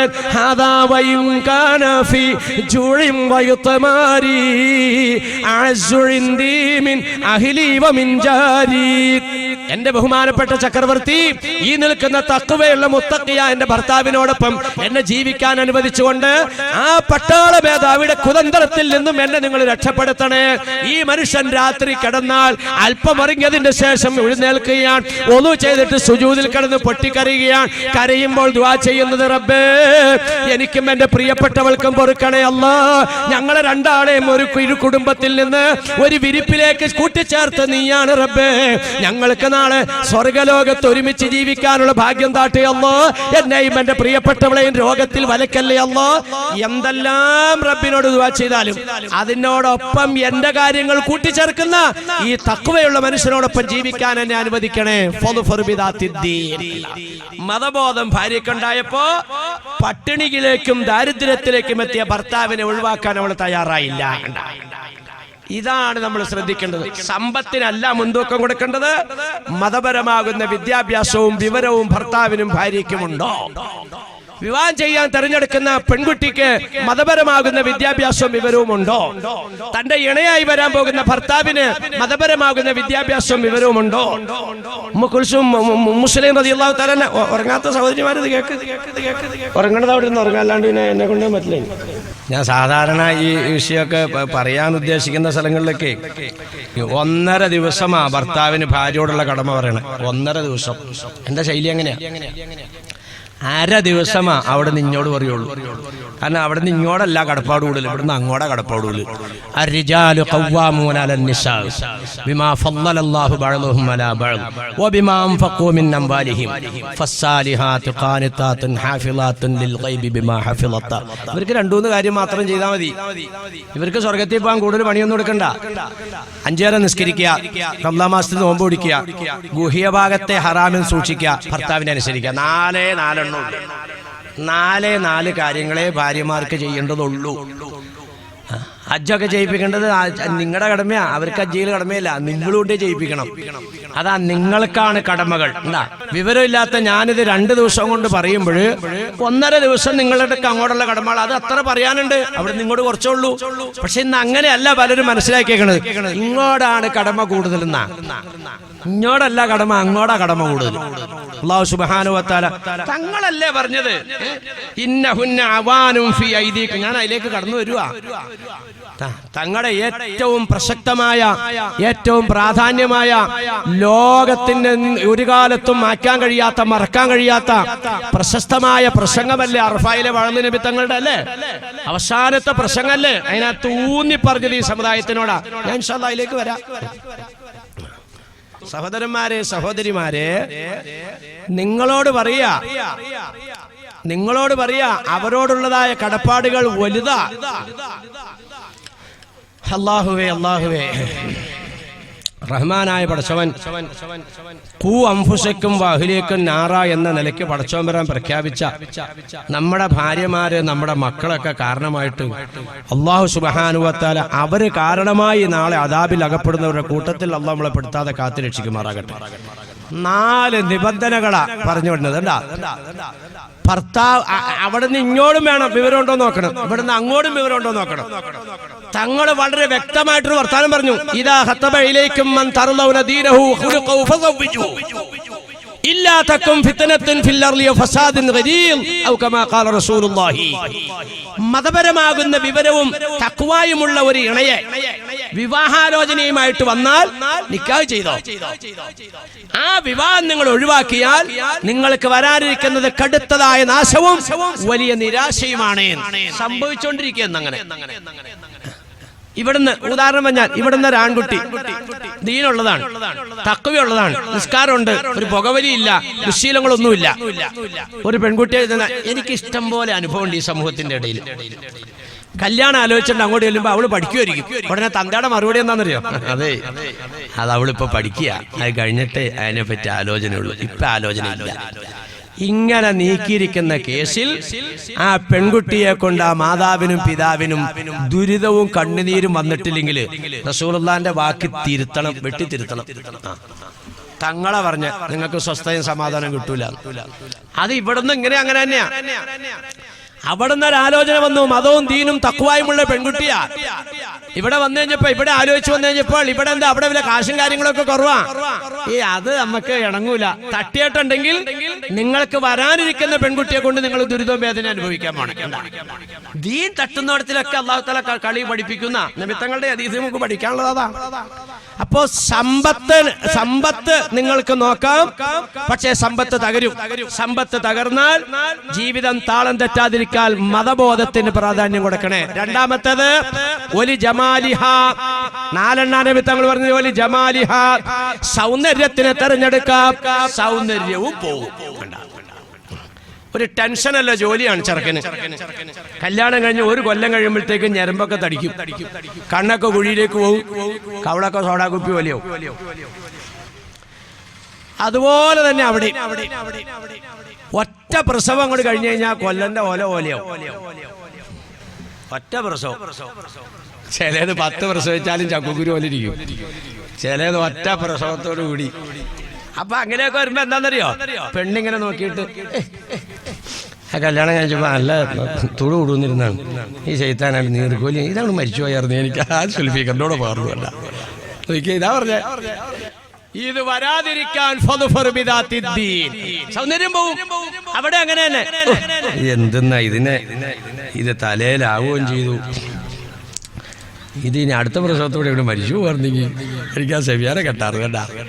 അപ്പൊ തന്നെ പ്രശ്നങ്ങളായി. ഇങ്ങനെ ഒരു അവസ്ഥ മനസ്സിലേക്ക് വന്നപ്പോ തന്നെ പ്രശ്നങ്ങളായി. നമ്മൾ പറഞ്ഞിട്ട് കാര്യമില്ല. മൂന്നാമത്തെ പ്രസവത്തിന് ഇങ്ങനെ ഒരു ദ്വാരക്ക വരുന്നത്. അപ്പൊ ഇവൻ ചോറ് കൊണ്ടുവന്നവൻ അവള്ളിയിൽ. ഞാൻ ഒരു സ്ഥലത്ത് ഒരു കുറച്ചാള് അങ്കമാലിലല്ലാണ്ട് ഒരു സ്ഥലത്ത് കുറച്ചാള് കത്തി വേലിക്കുന്നു. ഇവനാണെങ്കിൽ വന്നുമില്ല. ഞാൻ പറഞ്ഞു, എടാ ഉള്ള നീ കൂടെ വാ, നീ എന്തൊട്ട് എത്ര വെള്ളമാണ് ദ്വാരക്കണേ. അത് കഴിഞ്ഞിട്ട് അപ്പൊ അവൻ എഴുന്നേറ്റും. ഞാൻ നീ എന്താ എത്തല്? അത് ഉസ്താദെ പെണ്ണുമ്പിള്ളേനെ അഡ്മിറ്റ് ആക്കിയത് അറിഞ്ഞില്ലേ? അല്ല അത് ഞാൻ അറിഞ്ഞില്ല. എന്താ പറ്റുന്ന പ്രസവ? ഓ അത് ശരി. അപ്പൊ ഇത് എത്രാമത്തേടാ? ഇതിപ്പോ മൂന്നാമത്തെ. അല്ലാഹു അക്ബർ. എന്നിട്ട് നീ ഇപ്പൊ എന്നിട്ടാ ദ്വാർന്ന് ഉസ്താദെ? ഇപ്പൊ 2 പെണ്ണാ, 3ാമത്തെ പെണ്ണാണ് ഈ പടച്ചവനെ. ഈ പ്രസവത്തോടെ അവളെ കൊണ്ട് മരിപ്പിച്ചേരെ അല്ലാന്ന് ഞാൻ ദ്വാരം. അത് കഴിഞ്ഞപ്പോഴേ അവസ്ഥ ഇതുണ്ടായ സംഭവട്ടാ. ആളിപ്പോഴും അതിനകത്തിലുണ്ട്. അത് കഴിഞ്ഞപ്പോ ഞാൻ ഓർത്ത അവസ്ഥ ഇതങ്ങോട്ട് മരിച്ചു പോയി കഴിഞ്ഞാൽ ഈ 3 പെൺപിള്ളേരെ ഈ ചിരിച്ചില്ലാത്തതിന് ഞാൻ എന്ത് ചെയ്യും? അപ്പൊ ഞാൻ പറഞ്ഞേ അല്ലെങ്കിൽ മരിപ്പിക്കണ്ട പടച്ചവനെ എന്ന് പറഞ്ഞു. പിന്നെ ഞാൻ നോക്കിയപ്പോഴേ ഇവള് മരിച്ചാലും വേറെ പെണ്ണ് കെട്ടി കഴിഞ്ഞാൽ ഈ പിള്ളേരെ അവള് നോക്കിക്കോളൂലോ. അപ്പൊ അവൻ ഇല്ലെങ്കിൽ പടച്ചവന്റെ ഇഷ്ടം പോലെ ഇതോളാൻ പറഞ്ഞു. നോക്കി ഇവരൊക്കെ എന്തോരം സ്നേഹവും ആത്മാർത്ഥയുണ്ട്. പറ, നിങ്ങളുടെ കാര്യം അല്ല ഈ പറയണത്. നിങ്ങളുടെ ഭർത്താവൊന്നും അങ്ങനെയൊന്നും അല്ല. വയറ്റത്തിങ്ങനെ കൈവച്ചിട്ട് നേർച്ചയാക്കും. പഠിച്ചവനെ ഈ ഉദരത്തിൽ കിടക്കുന്നത് ഒരു വിഷമവുമില്ലാതെ പുറത്തേക്ക് ആക്കി താട്ടെ അല്ലാ, ഞാൻ അക്കീക്ക് ഇറക്കാൻ നേർച്ചയാക്കോ പഠിച്ചവനെ. അങ്ങനെയുള്ള ഭർത്താക്കന്മാരാ ഭാര്യയോട് സ്നേഹമുള്ളവർ ഉണ്ടാ. ഭാര്യ മരിക്കുമല്ലോ വേണ്ട, സുഖപ്രസവത്തിൽ പുറത്തേക്ക് വരണം, ഞാൻ എന്റെ കുഞ്ഞിന് വേണ്ടി അക്കീക്ക് ഇറക്കാൻ നേർച്ചയാക്കുകയാണ്. അതാ സ്നേഹം. പൊട്ടെ ഇപ്പൊ എന്താ പറഞ്ഞത്? സൗന്ദര്യം പോയാൽ സൗന്ദര്യം പോകും, അത് പോയാൽ ദാമ്പത്യം തകരരുത്. സൗന്ദര്യമൊക്കെ ഉണ്ടാക്കാൻ പറ്റുമോ? ഉണ്ടാക്കാൻ പറ്റി. ഞാൻ പൊന്നു സഹോദരന്മാരെ ചോദിക്കട്ടെ, ആ അമേരിക്ക എന്നൊക്കെ പറഞ്ഞാൽ ലോക പോലീസ് അമഞ്ഞിരിക്കണ രാജ്യല്ലേ? അത് ഭരിക്കണത് ആരാ? ഓ ട്രിംപ്. അവന്റെ മോന്ത ഇരിക്കണ നോക്കിയേ, മുത്തങ്കൊരങ്ങന്റെ. ഞാൻ ചോദിക്കട്ടെ, അവനെ കാശ് കൊടുത്ത് മോന്തയൊക്കെ നന്നാക്കാൻ പാടില്ലേ? നന്നാക്കാൻ പറ്റൂല. ഇത് കാശ് കൊടുത്തൊന്നും നന്നാക്കാൻ പറ്റൂല. അല്ലാഹു തആല ചെയ്യുന്ന അനുഗ്രഹമാണ് സൗന്ദര്യം. അത് പോവും, പോയാൽ ഒലയരുത്. മൂന്നാമത്തേത് നബി തങ്ങൾ പറഞ്ഞു, തറവാടിത്തം നോക്കിക്കോ. ഈ മാളിയപ്പീടിയൊക്കെ അല്ല മാളിയക്കപ്പടിയിലെ ഏറ്റവും വലിയ തറവാട്ടുകാരാരാ? അത് താമസിലാരാ? അത് ഇന്ന കുടുംബക്കാരാണ്. ആഹാ, അവർക്ക് എന്താ അതിന്റെ യോഗ്യത? അത് ഇവിടുത്തെ ഏറ്റവും വലിയ വീട് അവരുടെയാണ്. ഓഹോ. പിന്നെ അത് മാത്രല്ല, ഏറ്റവും കൂടുതൽ സ്ഥലവും അവർക്കാണ്. ഓഹോ. അത് മാത്രല്ല, ഏറ്റവും വില കൂടിയ വണ്ടികളും അവർക്കാണ്. ഓഹോ. അതാണില്ലേ തറവാടിത്തത്തിന്റെ മാനദണ്ഡം. ആ പിന്നെ അല്ലാണ്ട് എന്താ മാനദണ്ഡം? എന്നാ മക്കേരെ തറവാട്ടുകാർ ആരാന്നറിയോ? അബൂജാഹിലാണ് തറവാട്ടുകാരൻ. അവനാണ് അവിടെ മണിമാളിക ഉണ്ടായിരുന്നത്, അവനാണ് ഈന്തപ്പന തോട്ടങ്ങൾ ഉണ്ടായിരുന്നത്, അവനാണ് വില കൂടിയ കുതിരകൾ ഉണ്ടായിരുന്നത്. പക്ഷേ നബി തങ്ങൾ പറഞ്ഞു, മക്കയിലെ തറവാട്ടുകാരൻ അനാഥനായി ജനിച്ച അഷ്റഫുൽ ഖൽഖ് നബി മുഹമ്മദ് റസൂലുള്ളാഹി. എന്താണ് തറവാടിത്തത്തിന്റെ മാനദണ്ഡം? മര്യാദയ്ക്ക് ജീവിക്കുന്നവര്, തഖ്വാ ബോധമുള്ളവര്, ഏറ്റവും കൂടുതൽ മതബോധമുള്ള പെൺകുട്ടികളുള്ള വീട്, ഏറ്റവും കൂടുതൽ മതബോധമുള്ള ആൺകുട്ടികളുള്ള വീട്, സത്യം പറയുന്ന കുടുംബനാഥനും കുടുംബനാഥയുമുള്ള വീട്. ഇതാണ് മാനദണ്ഡം. എന്തിന്റെ? തറവാടിത്തം. ഈ തറവാടിത്തവും തകരുന്നതാണ് എങ്ങനെ? ഒരു കുറ്റമുള്ള കുടുംബമല്ലായിരുന്നു, പക്ഷെ ആ കുടുംബത്തിലെ പെൺകുട്ടി ഏതോ ഒരു അന്യമതത്തിൽപ്പെട്ട ഒരുത്തനോടൊപ്പം നാട് വിട്ടുപോയി. അപ്പോ ഈ പെൺകുട്ടിയെ വിവാഹം ചെയ്തതായ വീട്ടിലെ ഭർത്താവ് പറയും, നിന്റെ അനീതി പോയില്ലേ ഒരുത്തന്റെ കൂടെ? തറവാടിത്തം പോയി. ഭർത്താവിന്റെ പെങ്ങളൊരുത്തന്റെ കൂടെ പോയാൽ ഭർത്താവിന്റെ കുടുംബത്തിന്റെ തറവാടിത്തം പോയി. ഇങ്ങനെ തറവാടിത്തം നഷ്ടപ്പെട്ടാൽ കുടുംബജീവിതം ഒലയാതിരിക്കാൻ മതബോധത്തിന് പരിഗണന കൊടുക്കണേ എന്ന് നബിയുനാ റസൂലുള്ളാഹി. അപ്പോ പിന്നെ സമ്പത്ത് പോകും, സൗന്ദര്യം പോകും, തറവാടിത്തം പോകും. പോകാത്തത് ഏതാ? പോകാത്തത് മതബോധമാണ്. മതബോധം ഇവിടെ ഇരിക്കുന്ന ഒരു ഭാര്യ പറയുന്നു എന്റെ ഭർത്താവിനില്ല ഉസ്താദേ. ഇവിടെ ഇരിക്കുന്ന ഒരു ഭർത്താവ് പറയുന്നു എന്റെ ഭാര്യയ്ക്ക് മതബോധമില്ല, പണം ഉണ്ടാക്കാൻ പറ്റില്ല എന്ന് ഞാൻ പറഞ്ഞു, തറവാടുത്തം ഉണ്ടാക്കാൻ പറ്റില്ല എന്ന് പറഞ്ഞു, സൗന്ദര്യം ഉണ്ടാക്കാൻ പറ്റില്ല എന്ന് പറഞ്ഞു. നേരെ മറിച്ച് മതബോധം ഉണ്ടാക്കാം. അതാണ് ഞാൻ പറഞ്ഞത്. കുഴിയിൽ പെട്ടുപോയാൽ അവിടെ കിടന്ന് ചാവണ്ട, ഒരു കയറ് പിടിവള്ളി കിട്ടിയാൽ കേറിപ്പോരെ. എന്താണ് പിടിവള്ളി? മതബോധമില്ലാത്ത ഭർത്താവിന് മതബോധം ഉണ്ടാക്കണം, മതബോധമില്ലാത്ത ഭാര്യയ്ക്ക് മതബോധം ഉണ്ടാക്കണം. അതെങ്ങനെ മതബോധം ഉണ്ടാക്കുന്നത്?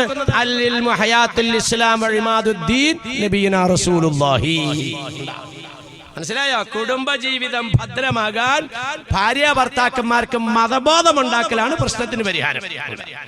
മതവുമായിട്ടൊരു ബോധവും ബന്ധവുമില്ലാത്ത ഭർത്താവിനെ ഒരു ഭാര്യ ഭർത്താവായിട്ട് സ്വീകരിച്ചിട്ട് അവന്റെ ഭാഗത്തുനിന്ന് ഒരു ഗുണവും കിട്ടുന്നില്ല, അത് പരാതി പറഞ്ഞിട്ട് കാര്യമില്ല. അവന്റെ അടുത്തുനിന്ന് കിട്ടാനുള്ളത് അതേ ഉള്ളൂ. ഇവൻ അറിയില്ല ഭാര്യയോടുള്ള കടപ്പാട് എന്താന്ന്. മനസ്സിലായോ നിങ്ങള്? ഭർത്താവിന് അറിയില്ല ഭാര്യയോടുള്ള കടപ്പാടെന്ത്, ഭാര്യയ്ക്ക് അറിയില്ല ഭർത്താവിനുള്ള കടപ്പാടെന്ത്. ഇത് അറിയില്ലാത്തവർക്ക് എന്ത് ചെയ്യണം? ഉണ്ടാക്കാനുള്ള പരിശ്രമം നിങ്ങളുടെ ഭാഗത്തുനിന്ന് ഉണ്ടാക്കണം. അപ്പൊ കുടുംബബന്ധം സുരക്ഷിതവും, കുടുംബജീവിതം സന്തോഷവും. ഇതെങ്ങനെ ഉണ്ടാക്കാനുള്ള സംവിധാനമാണ് ഇത്. ഇതൊരു സംവിധാനമാണ്. ഇങ്ങനെയുള്ള മതപ്രസംഗങ്ങളോ അതുപോലെ മതബോധ ക്ലാസുകളോ അല്ലെങ്കിൽ ദീനിയായ പ്രസിദ്ധീകരണങ്ങളോ ഇഷ്ടം പോലെ കിട്ടൂലോ, ഇഷ്ടം പോലെ കിട്ടും.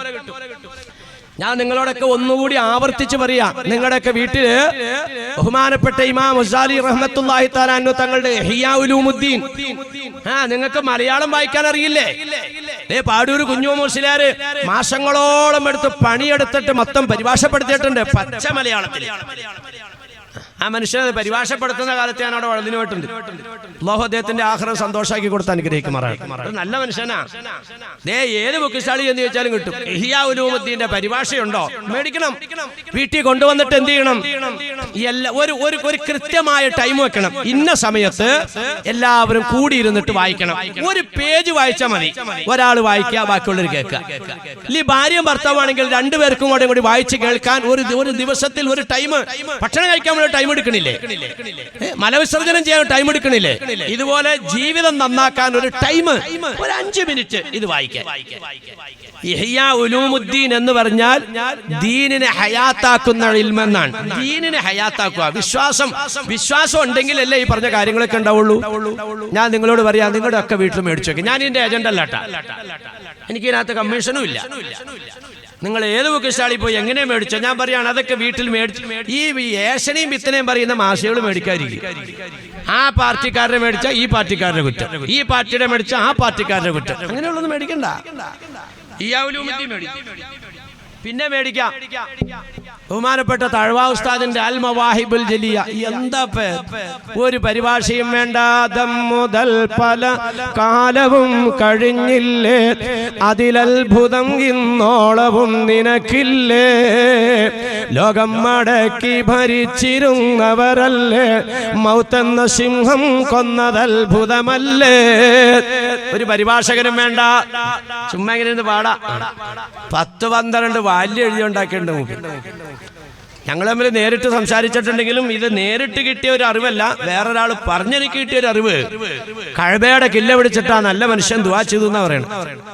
പഠിച്ചവനെ, ഞാൻ തിരിച്ച് നാട്ടിലേക്ക് പോവുകയാണെങ്കിൽ എന്റെ നാട്ടിൽ ചെന്ന് ജനങ്ങൾക്ക് അനുഭവപ്പെടുന്ന ഉപകാരപ്പെടുന്ന ഒരു അമലെന്നെ കൊണ്ട് ചെയ്യിപ്പിക്കണേ അല്ലാഹ്. മക്കേന്ന് തിരിച്ച് നാട്ടിൽ വന്നിട്ട് ഉടനെ പേനയും കടലാസും എടുത്ത് അങ്ങ് എഴുതാൻ തുടങ്ങിയെന്നാ. അതാണ് അൽ മവാഹിബുൽ ജലിയ. 12 ഭാഗം എഴുതിയുണ്ടാക്കി. എന്താ ഒറ്റ ഈണം, ആർക്കും പാടാം, ഏത് കുഞ്ഞിനും പാടാം. പ്രത്യേകിച്ച് ഈണം പഠിക്കേണ്ട കാര്യമില്ല. അത് പാടിയാൽ അതിനകത്തൊന്നും ഒരു വാക്കും മനസ്സിലാവാത്തുമില്ല. ഒരു വലിയ പണ്ഡിതന്റെ ബിൽമ് കിട്ടും, ഒരു വലിയ പണ്ഡിതയുടെ പരിജ്ഞാനം കിട്ടും. ചെറിയ വിലയുള്ളൂ. ഞാൻ പറയാ, മേടിച്ചതൊക്കെ വീട്ടിൽ കൊണ്ടുവന്ന് വെച്ച് പാട്. അൽ മവാഹിബുൽ ജലിയയുടെ ഞാൻ ഏജന്റ് അല്ല, എനിക്ക് അതിനകത്ത് കമ്മീഷനും ഇല്ല. പക്ഷെ ഇതൊക്കെ നിങ്ങളുടെ വീട്ടിലേക്ക് പറ്റിയ സാധനങ്ങളാണ്. ബാക്കിയുള്ളതൊന്നും ഞാൻ കളയാൻ പറയണില്ല കേട്ടോ. മനോരാജ്യവും മംഗളവും തക്കാളിയൊക്കെ വായിച്ച് ഇങ്ങനെ ചൂടായിരിക്കുന്ന ആൾക്കാരോട് എന്താ മുസ്ലിയാരെ, അൽ മവാഹിബുൽ ജലിയ, ഇഹ്യാ ഉലൂമുദ്ദീൻ ഇതൊന്നും പറഞ്ഞാൽ ഏക്കൂലാന്ന് എനിക്കറിയാം. പക്ഷെ അത് വായിക്കണതിന്റെ കൂട്ടത്തിൽ വായിച്ചാൽ മതി. അല്ലാണ്ട് വായിക്കണ്ടെന്ന് പറഞ്ഞാൽ അത് വായിക്കണ്ടെന്ന് നിങ്ങൾ കളയോ? അല്ലാഹു അക്ബർ. കളയണെങ്ങനെ അതിങ്ങനെ ആവേശം കയറ്റിക്കൊണ്ട് തന്നെ ഇടപാട് അതിനകത്തൊക്കെ ഉള്ളത്. 2 ആൾ നാട് വിട്ടുപോയി, ഡൽഹി ചെന്നു, പഞ്ചാക്ഷത്ര ഹോട്ടലിൽ റൂം എടുത്തു. അങ്ങനെ സുകുമാരനും സുശീലയും കൂടെ കൂടി റൂമിലേക്ക് കയറി. അങ്ങനെ റൂമിന്റെ വാതിലടച്ചു. സുശീല പയ്യെ സുകുമാരന്റെ അടുത്തേക്ക് വന്നു. അങ്ങനെ സുകുമാരൻ ഇരിക്കുന്ന മിനുമിനുത്തെ മെത്തയിലേക്ക് ഇരുന്നപ്പോൾ സുകുമാരൻ തൻ്റെ വലത് കൈ സുശീലയുടെ നേരെ ഉയർത്തുന്നു. ശേഷം അടുത്ത ലക്കത്തിൽ മുസ്ലിയാർ പറയും അൽമവാഹിബുൽ ജലിയ വായിക്ക്, ഇയ്യാഉൽ ബുദ്ധി വായിക്ക്. എൻ്റെ മുസ്ലിയാരെ ആ സുകുമാരൻ എവിടെ കൈവച്ചതെന്ന് അറിയണം. ഇന്നലത്തെ വയ്ക്കുള്ളൂ എന്നൊക്കെ അറിയാം, എന്നാലും ഇതിൽ കൂടെ ഒന്ന് വായിച്ചറിയണം. കണ്ട ഇത് കളയാൻ പറഞ്ഞാൽ മുസ്ലിയാരല്ല എൻ്റെ അപ്പൊ ജിബിരിയിലൊന്നും പറഞ്ഞാൽ കളയോ? ഞാൻ പറയാം അത് കളയണ്ട, നിങ്ങളത് വായിച്ചോ.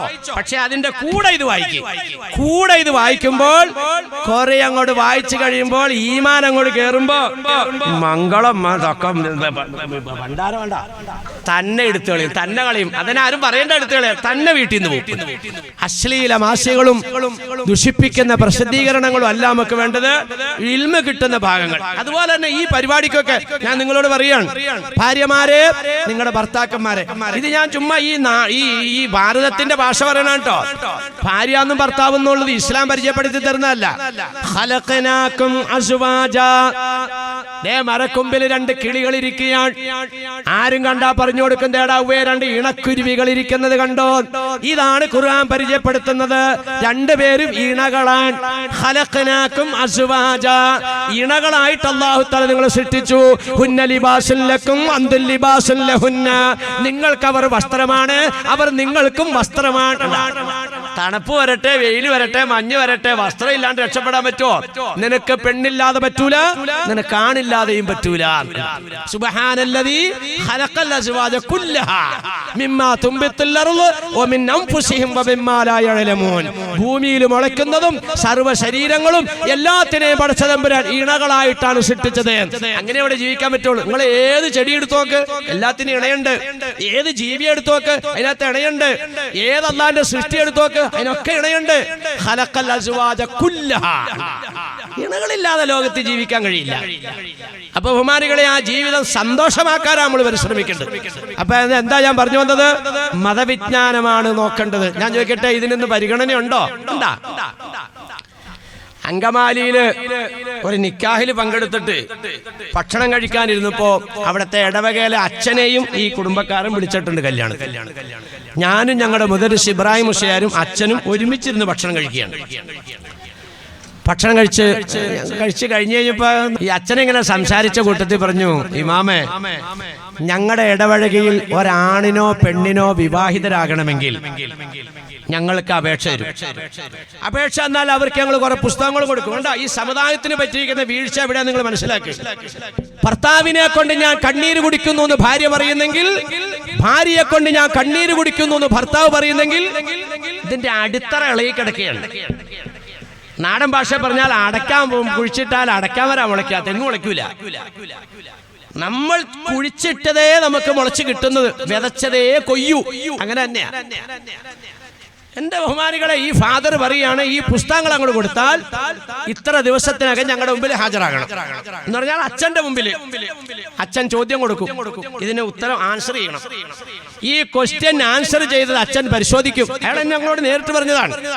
പരിശോധിച്ചാൽ ജയിക്കാനുള്ള മാർക്ക് ഈ ആൺകുട്ടി നേടിയിട്ടുണ്ടെങ്കിൽ, പെൺകുട്ടി നേടിയിട്ടുണ്ടെങ്കിൽ NOC കൊടുക്കുകയാണ്, വിവാഹിതരായിക്കോ.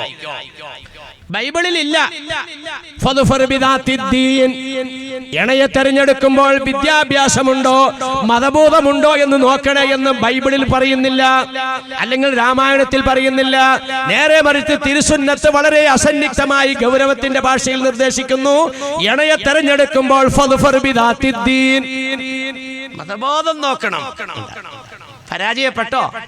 ഇന്ന് ബഹുമാനികളെ, ഏത് മഹല്ല് കമ്മിറ്റിയാണ് വിവാഹിതരാകാൻ പോകുന്ന ഇണകൾക്ക് ഇതുപോലുള്ള സംവിധാനങ്ങൾ കൊടുക്കുന്നത്? തലാക്ക് തീർക്കലല്ലേ ഇപ്പൊ നമ്മുടെ കമ്മിറ്റിയുടെ ഒക്കെ പണി അല്ലേ?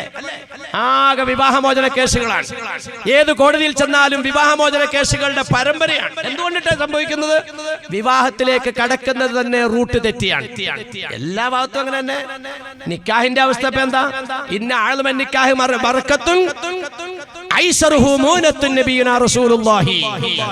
ആ ബർക്കത്തിൽ ഐശ്വര്യം കെട്ട നിക്കാഹുകളാണ്. നമ്മുടെയൊക്കെ നിക്കാഹുകള് 99% ഐശ്വര്യം കെട്ടതാണ്.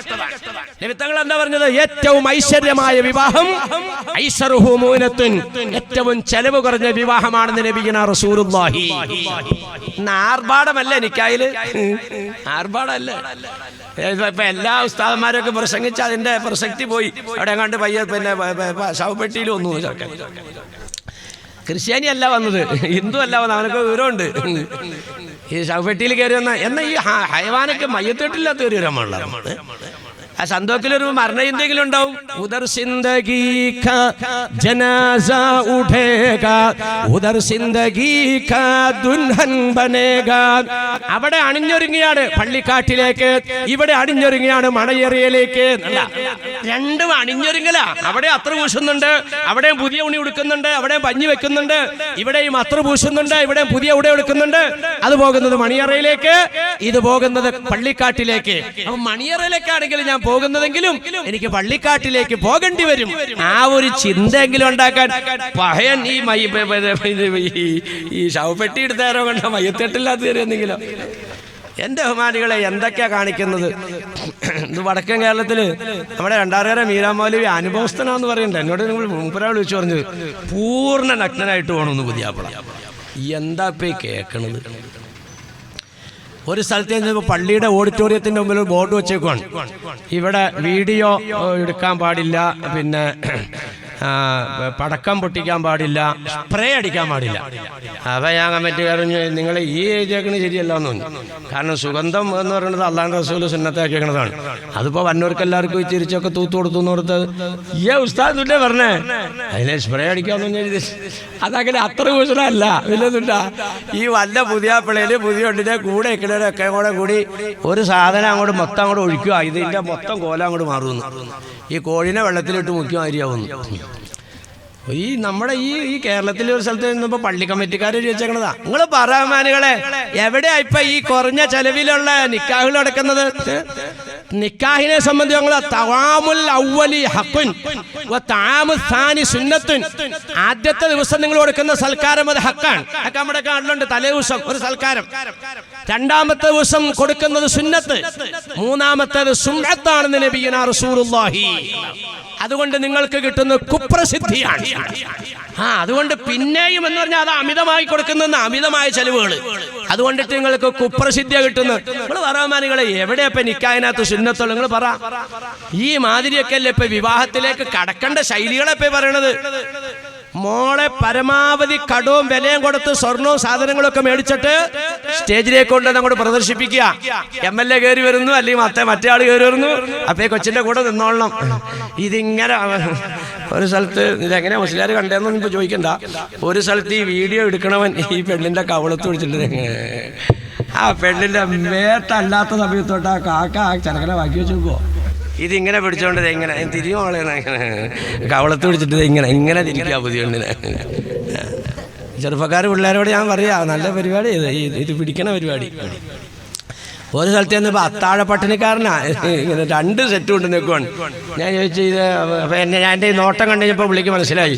അതുകൊണ്ട് ഓടി വന്നിട്ട് കൗസേ ഞാൻ വേണ്ടാന്ന് പറഞ്ഞതാ. അളിയൻ പറഞ്ഞു അളിയൻ ഇതൊന്നും അറിയണ്ട, ഇതിൻ്റെ ഫുൾ പൈസ ഞാൻ കൊടുത്തോളാം, എൻ്റെ വകയായിട്ടാണ്. ഓ ദീനിൻ്റെ സഹായം. അളിയ ഈ കള്ള കൂടി കുടിച്ചാൽ മതി, കാശൊക്കെ കൊടുത്തോളാം. കണ്ട ഓ എന്നിട്ട് നിക്കാഹ് ചിലരെങ്ങനെയാ എന്നെ നോക്കണേ നിക്കാഹ് ഞാൻ പള്ളിയിൽ വെച്ചോട്ടോ ഉണ്ടാക്കിയെന്ന്.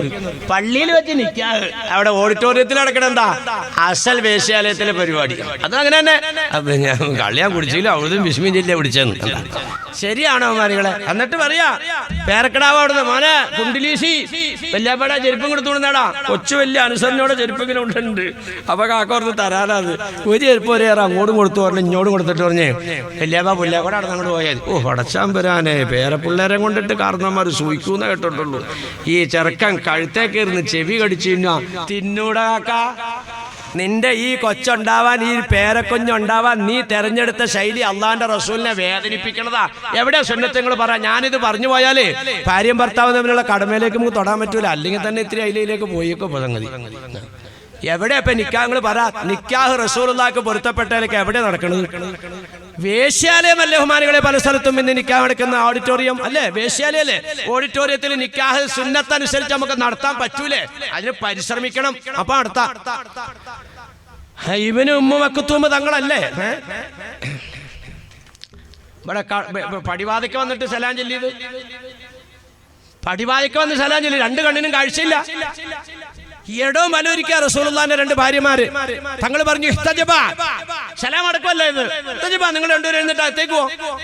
ചോദിച്ചു അല്ലാഹുവിന്റെ റസൂലേ, ആ സഹാബി കണ്ണിന് കാഴ്ചയില്ലാത്ത കുരുടനല്ലേ?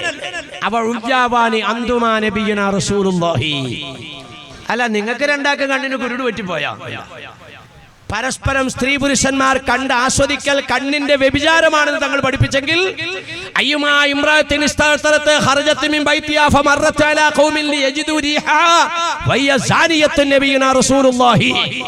സുഗന്ധം അടിച്ചിട്ട് ആ സുഗന്ധമൊക്കെ മറ്റാളുകൾക്കൊക്കെ എത്തണമെന്നുള്ള ശൈലിയില് ആണിന്റെ പെണ്ണിന്റെ മേടേക്കൂടെ ഇങ്ങനെ കയറി ഇറങ്ങി നടക്കുന്ന ഒരു അവസ്ഥ നിങ്ങളുടെ ഇടയിലുണ്ടെങ്കിൽ ആ കയറി ഇറങ്ങി നടക്കുന്നതൊക്കെ വേശ്യകളാണെന്ന് അല്ലാഹുവിന്റെ റസൂൽ പഠിപ്പിച്ചെങ്കിൽ ഏത് ഓഡിറ്റോറിയമാണ് വേശ്യാലയമല്ലാത്തത്? പറ. വാംശിലാരും വന്ന് നിക്കാഹൊക്കെ ചെയ്യണ്ടില്ല എന്ന് ഞാൻ പറയണില്ല. ദുആ ഇറക്കണ്ട. അല്ലാഹുമ്മ അല്ലി ബൈനഹുമാ കമാ അല്ലഫ്ത ബൈന ആദം വ ഹവ്വ ഇബ്രാഹിം സാറ യൂസുഫ് സുലൈഖ ഖദീജത്തുൽ കുബ്ര അഷ്റഫുൽ ഖൽഖ് നബിയുനാ റസൂലുള്ളാഹി ഫാത്തിമത്തു സുഹ്റ അലി ഇബ്നു അബീ താലിബ് റളിയല്ലാഹു. എന്തുട്ടേ പറഞ്ഞറിയോ? പഠിച്ചവനെ ഈ ചെറുക്കനെ പെണ്ണിനെ ആദം നബീനെ അവ്വാബിനെ പോലെ ഇബ്രാഹിം നബിനെ സാറാനെ പോലെ യൂസുഫിനെ സുലൈഖ ബീവിനെ പോലെ അഷ്റഫുൽ ഖൽഖ് ഖദീജ ബീവി റളിയല്ലാഹു അൻഹയെ പോലെ റസൂലുള്ളാഹിന്റെ പൊന്നുമോള് ഫാത്തിമ ബി അലിയാരങ്ങളെ പോലെ അല്ലാഹ് ഇതുങ്ങളെ ആക്കണേ അല്ലാഹ്. നാക്കും കൊണ്ടാട്ടോ അവരുടെ ഭാവിയിലൊരു മരിച്ചു കൊണ്ടുവരാ ചൊവ്വാവിലാടാ, എൻ്റെ ഒടുക്കത്തെ ആവാൻ കരിയോടാ, എത്ര നാടാ പിടിച്ചോണ്ടിരിക്കണത്, ഒരു ഡസനല്ലേടാ ചുറ്റും നിൽക്കണത് മനസ്സും കൊണ്ട്. എന്നാ പിന്നെ എന്തിനാ വാവില്ലേ പറയണേ? എന്നാൽ പിന്നെ മനുഷ്യന്മാരോട് നേരിട്ട് പറഞ്ഞുകൂടെ? നേരിട്ട് പറഞ്ഞിട്ട് ഇവിടുന്ന് ഇപ്പോൾ കമ്മിറ്റിക്കാർ പിരിച്ചിട്ട് അപ്പുറം ചെന്ന് കഴിഞ്ഞാൽ പൂമുള്ളം കാട്ടിന്ന് ഇഞ്ചമുള്ളം കാട്ടിലേക്ക് ഇടുന്നവരെ എല്ലാ സ്ഥലവും അലാക്കിൻ്റെ കൂടിയാ, എല്ലാ സ്ഥലവും അലാക്കിൻ്റെ കൂടിയാ, ഒരു സ്ഥലത്തും രക്ഷയില്ല. പിന്നെ എന്തെന്നാ ചെയ്യാ? ഏത് ഉസ്താദാ ആത്മാർത്ഥമായിട്ട് ചെയ്യണം? നിങ്ങളൊന്ന് പറ, ഏത് ഉസ്താദാ? അള്ളാഹിന്റെ റസൂലിന് പൊരുത്തമില്ലാത്ത എന്തെല്ലാം പരിപാടികളാ ഒരു നിക്കാഹിന്റെ മജ്ലിസിന് നടത്തി കൂട്ടുന്ന ബഹുമാനികളെ. എന്നിട്ട് ആ നിക്കാഹിനകത്ത് ഭാര്യയും ഭർത്താവും സന്തോഷമാവണമെന്ന് പറഞ്ഞാൽ നടക്കുവോ? ഇവിടെയൊക്കെ നമ്മൾ ശ്രദ്ധിക്കേണ്ടത് അച്ഛന്റെ വാക്ക് കേട്ടുപടിക്ക്. അച്ഛൻ എന്താ പറഞ്ഞത്? പരീക്ഷയ്ക്ക് ജയിക്കാനുള്ള മാർക്ക് കിട്ടിയാൽ വിവാഹത്തിന്റെ NOC. ഇന്നത്തെ സമുദായത്തിന്റെ അവസ്ഥ എന്താ? കാക്ക ഇങ്ങനെ മലന്ന് കിടക്കും. അപ്പൊ ഒരു ചങ്ങാതിയോട് എന്താടോ ഇപ്പൊ ഇയാളിപ്പോ വന്നത്? അതെ, എന്റെ പിള്ള ഗർഭിണിയാ. എല്ലാ പിള്ള ഗർഭിണിയാണെങ്കിൽ ഇവിടെ എന്തുണ്ടാ വല്ല ഗൈനക്കോളജിസ്റ്റോ ആശുപത്രിയിലും ഉണ്ടാ? അത് പറഞ്ഞിട്ട് അറിയില്ല, കാക്കയുടെ മോനാ. എന്താ മോനാ? ഏത് മോൻ? കാശി.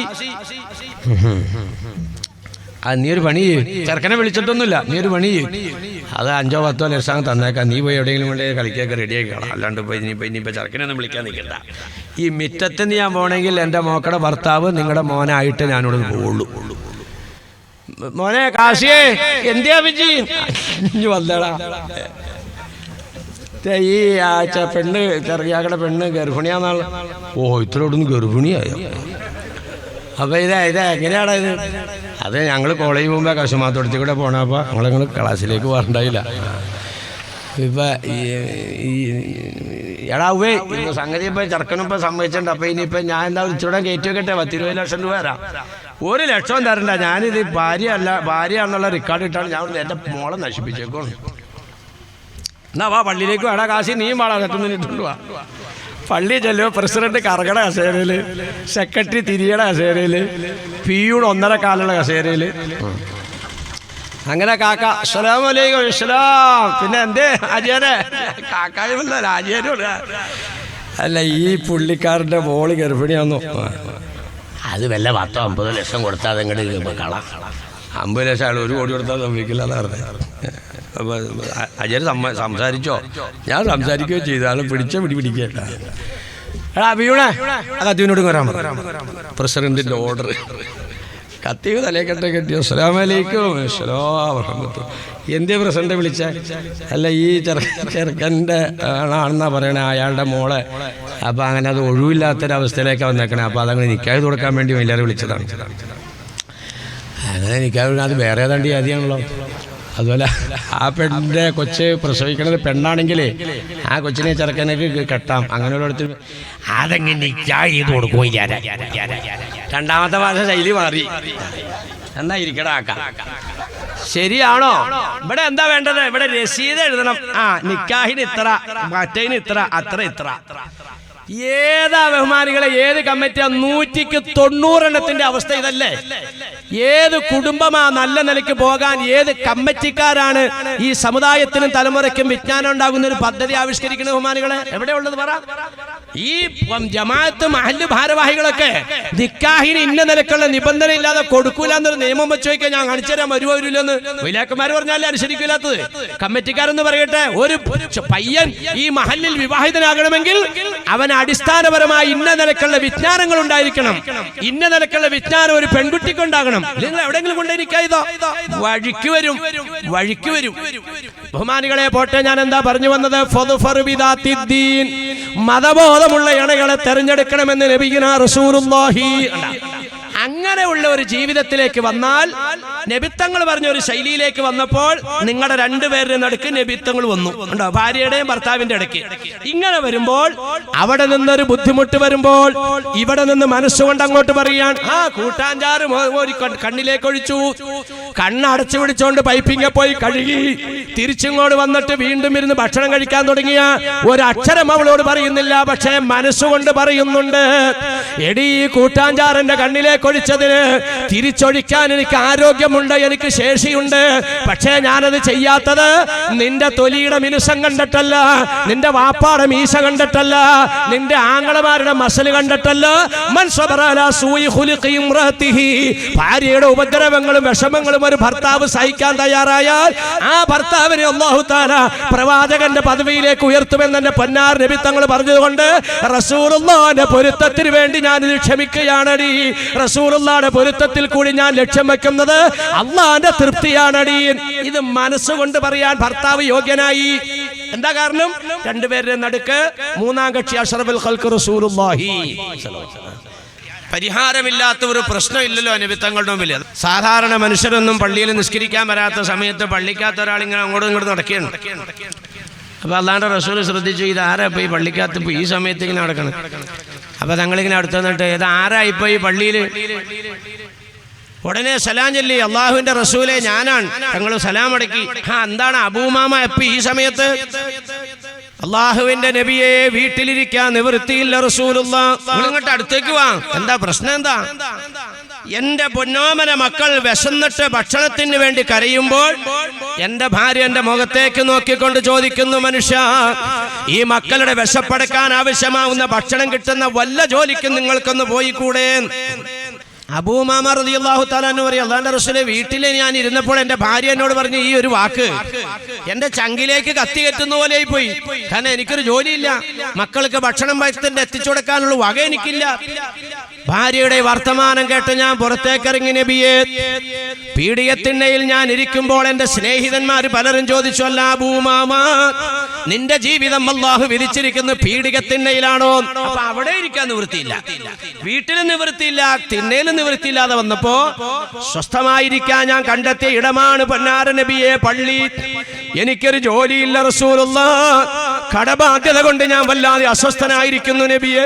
അടുത്തേക്ക് വിളിച്ചിട്ട് പറഞ്ഞു, അബൂമാമ, ഇന്നു മുതൽ സുബ്ഹി നമസ്കാരവും മഗ്രിബ് നമസ്കാരവും കഴിഞ്ഞിട്ട് നീ റബ്ബിലേക്ക് കൈയുയർത്തുമ്പോഴേ, അല്ലാഹുമ്മ ഇന്നി അഊദു ബിക മിനൽ ഗമ്മി വൽ ഹമ്മി വൽ ഹുസ്ൻ വഅഊദു ബിക മിനൽ അജ്സി വൽ കസൽ വഅഊദു ബിക മിനൽ ജുബ്നി വൽ ബുഖൽ വഅഊദു ബിക മിൻ ഗലബത്തിദ് ദൈനി വഖഹ്രിർ റിജാൽ. നബിയനാ റസൂലുള്ളാഹി, ഈ ദുആ നിന്റെ നമസ്കാരത്തിന്റെ ശേഷമൊക്കെ നീ പതിവാക്ക്. കടബാധ്യതയിൽ നിന്ന് അല്ലാഹു നിന്നെ രക്ഷപ്പെടുത്തും, അസ്വസ്ഥതകളിൽ നിന്ന് അല്ലാഹു തആല രക്ഷപ്പെടുത്തും, നിന്റെ റിസ്ഖിന്റെ വഴി അല്ലാഹു തആല വിശാലമാക്കി തരും, നിന്റെ ക്ഷീണവും തളർച്ചയും എല്ലാം അല്ലാഹു തആല നീക്കി തരും, ഇബാദത്തുകൾക്കുള്ള അലസതയിൽ നിന്നൊക്കെ അല്ലാഹു നിന്നെ രക്ഷപ്പെടുത്തി തരും. എല്ലാത്തിനും എല്ലാ ദിവസവും സുബ്ഹി കഴിയുമ്പോ, എല്ലാ ദിവസവും മഗ്രിബ് കഴിയുമ്പോ അല്ലാഹുവിലേക്ക് കൈവെക്കുമ്പോൾ നീ ഇങ്ങനെ ദുആ ചെയ്യുന്ന നബിയുനാ റസൂലുള്ളാഹി. കടബാധ്യതയായിട്ട് 3 ദിവസം തുറന്നിട്ട് കടം മാറിയില്ല എന്നും പറഞ്ഞ് വാമശില തെരുവറിയത്. ഇതിങ്ങനെ ചെയ്തോണ്ടിരിക്കണം, ഡെയിലി എല്ലാ ദിവസവും ചെയ്തോണ്ടിരിക്കണം. മത്സ്യത്തിന്റെ ഉദരത്തിൽ അകപ്പെട്ട യൂനുസ് നബി അലൈഹി സ്വലാത്തു വസ്സലാം ലാ ഇലാഹ ഇല്ലാ അന്ത സുബ്ഹാനക ഇന്നി കുന്തു മിനൽ ളാലിമീൻ, ആ ആപത്തിൽ നിന്നൊക്കെ രക്ഷപ്പെടാൻ വേണ്ടി അല്ലാഹു സുബ്ഹാനഹു വ തആലയുടെ തസ്ബീഹ് അല്ലാണ്. ഇത് ഒരു ദിവസമല്ല, ഇതിങ്ങനെ മത്സ്യത്തിന്റെ ഉദരത്തിൽ കിടന്ന് ഇങ്ങനെ ആവർത്തിച്ചുകൊണ്ടിരിക്കുകയാണ്. 40 ദിവസക്കാലം ബഹറിന്റെ അടിയിലൂടെ സഞ്ചരിച്ചതായ മത്സ്യം അള്ളാഹുവിന്റെ തീരുമാനപ്രകാരം ബഹറിന്റെ ഓരത്ത് പോയി മണൽ പ്രദേശത്തേക്ക് മനുഷ്യനെ വിസർജിച്ചു. ഈ ദിക്റാണ് ആ മനുഷ്യനെ രക്ഷപ്പെടുത്തിയത്. ഒരു ദിവസമല്ല ഇല്ല, ഇത് 3 ദിവസമല്ല ഇല്ല, 40 ദിവസം ആ മത്സ്യത്തിന്റെ അത് മുടങ്ങിയിരുന്നെങ്കിൽ ഈ മത്സ്യം വെള്ളം കുടിച്ചേനെ, ഭക്ഷണം കഴിച്ചേനെ, ബഹുമാനപ്പെട്ട യൂനുസ് നബി അലൈഹി സ്വലാത്തു വസ്സലാം അതിന്റെ വിസർജ്ജ വസ്തുവായി മാറിപ്പോയേനെ. രക്ഷപ്പെടുത്തിയതാണ്. ഡെയിലി അല്ല, ഒരു ദിവസം തുറന്നിട്ട് മാറിയില്ല എന്ന് പറഞ്ഞുകൊണ്ട് രക്ഷപ്പെടുന്നത്. ഡെയിലി ഇതങ്ങ് പതിവാക്കുക. ഇത് പതിവാക്കുമ്പോൾ നമുക്ക് വേറൊരു ഗുണം കൂടെ കിട്ടി. ഒരു സുന്നത്ത് നമ്മുടെ ജീവിതത്തിൽ വന്നു. റസൂലുള്ളാഹിന്റെ ഒരു സുന്നത്ത് നമ്മുടെ ജീവിതത്തിൽ വന്നു. എല്ലാ ദിവസവും മഗ്രിബ് എഴുമ്പോൾ, എല്ലാ ദിവസവും സുബഹി എഴുമ്പോൾ അന്ത്യശ്വാസം വലിക്കേണ്ടതായ രോഗവുമായി ബന്ധപ്പെട്ട മനുഷ്യൻ കിടക്കുമ്പോൾ ചുറ്റും കൂടി നിന്നതായ അനുയായികളെ, സഹാബാക്കളെ, സഹജീവികളെ വിളിച്ചിട്ട് പറഞ്ഞു, സഹോദരങ്ങളെ, അള്ളാഹുവിന്റെ റസൂൽ എനിക്ക് ആ ദുആ പറഞ്ഞു തന്നത് മുതൽ ഞാൻ ഈ ദിവസം വരെയും അത് മുടക്കിയിട്ടില്ല. അൽഹംദുലില്ലാഹ്, എനിക്കൊരു കടബാധ്യതയില്ല, എനിക്ക് ഭക്ഷണത്തിന് മുട്ട് വന്നിട്ടില്ല, എനിക്കൊരു അസ്വസ്ഥത വന്നിട്ടില്ല, മടി വന്നിട്ടില്ല, വിഷമം വന്നിട്ടില്ല എന്ന് ബഹുമാനപ്പെട്ട അബൂ ഉമാമ റളിയല്ലാഹു തആല മരിക്കുന്നതിന് മുമ്പ് തന്റെ അനുയായികളോട് വിളിച്ചു പറഞ്ഞു. ഇത് ജീവിതത്തിൽ പകർത്തി നോക്കൂ ബഹുമാനികളെ. ഡെയിലി അല്ലയോ എല്ലാ പ്രശ്നത്തിനും പരിഹാരം പൊന്നാര നബി തങ്ങളിൽ നിന്നുണ്ടായിട്ടുണ്ടല്ലോ. ഐഷാവിക്ക് മാത്രമല്ല, അതിപ്പോ ഞാൻ പറഞ്ഞു, മോളി എന്നൊരു ദിവസം വരാതെ പറഞ്ഞില്ല. പിന്നെ ധാന്യം ആട്ടി കയ്യിന്റെ ഉള്ളെല്ലാം പൊട്ടി, വെള്ളം ചുമലയിൽ വെച്ച് ചുമന്ന് ഇവിടെ തഴമ്പ് പൊട്ടി, എല്ലാ നിലയിലും അസ്വസ്ഥത. ഇന്നത്തെ ഈ രീതിയിലുള്ള സുഖസൗകര്യങ്ങളിൽ ജീവിച്ചവരല്ല ബഹുമാനപ്പെട്ട സയ്യിദത്തുനാ ബീവി ഫാത്തിമത്തു സുഹ്റ റളിയല്ലാഹു തആല അൻഹ. മാതൃകാ ദാമ്പത്യത്തിന് എടുത്തു പറയാവുന്ന മഹിളാരത്നമാണ്. സഹോദരിമാരെ, നമ്മുടെ എല്ലാം മുന്നിൽ നാളെ മഹ്ശറയിൽ സ്വർഗാവകാശികളുടെ കൊടി പിടിക്കുന്ന മഹിളാരത്നമാണ്. അവരൊന്ന് അടുക്കളയിൽ പണിയെടുത്ത് സ്വിച്ചിട്ടപ്പോ പൊടിയുണ്ടായില്ല, സ്വിച്ചിട്ടപ്പോ വെള്ളം ഉണ്ടായില്ല. ആശുകല്ല് ഇങ്ങനെ ആട്ടുവാണ്. നാട്ടുകല്ല് മക്കളോട് ചോദിച്ചു കഴിഞ്ഞാൽ ആട്ടുകല്ലറിയോ? ഉണ്ടായതാ. ഞാൻ ചുമ്മാ പറഞ്ഞല്ല, അവർ പെണ്ണുമ്പോൾ സ്കൂളിലേക്ക് പോണേന് വടക്കോട്ട് പോണേന് വരും, തെക്കോട്ട് പോണേന് വരും, വടക്കോട്ട് പോകണം. അപ്പോൾ ചോദിച്ചു, എന്ത് ടീച്ചറെ തെക്കോട്ട് പോകണം വടക്കോട്ട് പോണേന്? അപ്പോൾ പറയാല്ല, ഇവിടെ ഈ ഞാൻ ഈ പാടത്ത് സാരി നീറ്റുകൊണ്ട് പാടത്തേക്ക് പോകണമെന്ന് 2 നെൽക്കതിരിൽക്കാനാവും ശരിയാണ്. അതെന്തിനാ? ഈ കുട്ടികളെ ഒന്ന് നെല്ല് കാണിച്ചു കൊടുക്കാൻ. നമ്മളെ കുട്ടികളിൽ നിന്ന് ആരാ നെല്ല് ഉണ്ടാക്കണേ? അരി ഉണ്ടാക്കണ പിള്ളേരുണ്ടാവില്ല, കാരണം പിള്ളേർ ചോറ കണ്ടിട്ടുള്ളൂ. ശരിയാണോ? ആസുകല്ല് എത്ര ആൾക്കാർ കണ്ടിട്ടുണ്ട്? ഫാത്തിമ റളിയല്ലാഹു തആല അൻഹ അതുകൊണ്ടിട്ടാണ് ഇന്ന് ധാന്യം അരച്ചത്. ഇങ്ങനെ അരച്ച് ആട്ടി കൈ പൊട്ടിയിട്ടുണ്ട്. വെള്ളം സ്വിച്ചിട്ടല്ല കിട്ടിയത്. പിന്നെ ഈന്തപ്പനത്തണ്ടിന്റെ 2 അറ്റത്ത് തോൽപാത്രം കെട്ടിത്തൂക്കി അകലെ നിന്ന് വെള്ളം ആ തോൽപാത്രത്തിൽ നനച്ച് ഈ തണ്ടെടുത്ത് തോളയിലേക്ക് വെച്ചിട്ട് ഓടുവാണ്. ഈ 2 അറ്റത്തും ഇതിങ്ങനെ തൂങ്ങിക്കിടക്കുമ്പോ ഓട്ടത്തിന് ഒരു പ്രത്യേക സൗകര്യം കിട്ടും. ചാവക്കാട് ഭാഗത്തേക്ക് ചെന്ന് കഴിഞ്ഞാൽ മീൻ കച്ചവടക്കാർ ഇവിടെയൊക്കെ സൈക്കിളിൽ കൊണ്ടുവന്ന് പി എന്ന് വിളിക്കുന്ന പോലെ അല്ല. അവിടെ 2 അറ്റത്ത് കൊട്ട ഇട്ടിട്ട് 2 അറ്റത്തുള്ള കൊട്ടയിൽ നിറയെ മീൻ വെച്ചിട്ട് ഇത് ഈ തോളയിലേക്ക് തൂക്കുക. എന്നിട്ടൊരൊറ്റ വിടല. കൈയും 2 കൈയും 2 ശൈലിയിലാണ് വീശ. ആ ഓട്ടത്തിൽ ഓരോ കൂലി വെക്കാം. ആ കൂലി വെക്കുമ്പോൾ അറിയാം മീൻകാരൻ വന്നിട്ടുണ്ട്. ഇതാ ഫാത്തിമാവി വെള്ളം ചോന്നു. അങ്ങനെ ഞങ്ങൾ ചിന്തിച്ചു നോക്കി. വലിയാർ ഞങ്ങളോടൊരു സങ്കടം പറയാണ്. ഉപ്പാന്റെ അടുക്കൽ ഇതാ കുറെ അടിമകൾ വന്നെത്തിയിട്ടുണ്ടല്ലോ, അടുക്കളയിൽ എന്നെ ജോലിയിൽ സഹായിക്കാൻ ഒരടിമയെ ഒന്ന് ചെന്ന് ചോദിക്കാമോ? അപ്പൊ ഭർത്താവായ അലിയാർ ഞങ്ങൾ എന്ത് പറഞ്ഞു? അതിന് എന്നെക്കാളും ചോദിക്കാൻ അർഹത മോള് തന്നെയാണ്. പാപ്പാടുത്ത് ചോദിക്കാൻ മോളല്ലേ? ബഹുമാനപ്പെട്ട സയ്യിദത്തുനാ ബീവി ഫാത്തിമത്തു സുഹ്റ റളിയല്ലാഹു തആല അൻഹ റസൂലുള്ളാഹിന്റെ ഹദ്റത്തിൽ ചെന്നിട്ട് പറഞ്ഞു, എനിക്ക് അടുക്കളയിൽ സഹായിക്കാൻ ഒരടിമേനെ. ധാരാളം അടിമകൾ ഉപ്പാന്റെ അടുത്ത് റസൂലുള്ളാഹിന്റെ അടുത്ത് എത്തിയിട്ടുണ്ടല്ലോ. ഒരടിമേനെ മോള് പോയിക്കോ, ഞാൻ അങ്ങോട്ട് കൊണ്ടുവന്നേക്കാമെന്ന് നബിയിനാ റസൂലുള്ളാഹി. വീട്ടിലേക്ക് സന്തോഷത്തോടെ വന്നു. എന്തായാലും ഉപ്പ കൊണ്ടുവരാതിരിക്കില്ല, അല്ലാണ്ട് റസൂലല്ലേ, വാക്ക് പാലിക്കൂലോ. വൈകുന്നേരമായി കാണണില്ല. മഗ്രിബ് കഴിഞ്ഞു, ഇശാ കഴിഞ്ഞു, ഉള്ളതൊക്കെ വാരിക്കൂട്ടിയൊക്കെ കഴിച്ചു. കിടക്കാൻ വേണ്ടി വിരിപ്പിലേക്ക് വന്നിരിക്കുമ്പോൾ പുറത്തുനിന്ന് അസ്സലാമു അലൈക്കും. അപ്പൊ അകത്ത് നിന്ന് വീട്ടുകാരൻ അലി ഇബ്നു അബീ ത്വാലിബ് ആരാണ് വീട്ടിൽ മുമ്പിൽ വന്ന് സലാം ചൊല്ലിയത്? പുറത്ത് നിന്ന് മറുപടിയാണ് മുഹമ്മദുർ റസൂലുള്ളാഹ്. ഞാനാണ് അല്ലാഹുവിന്റെ പ്രവാചകൻ മുഹമ്മദാൻ സല്ലല്ലാഹു അലൈഹി വസല്ലം.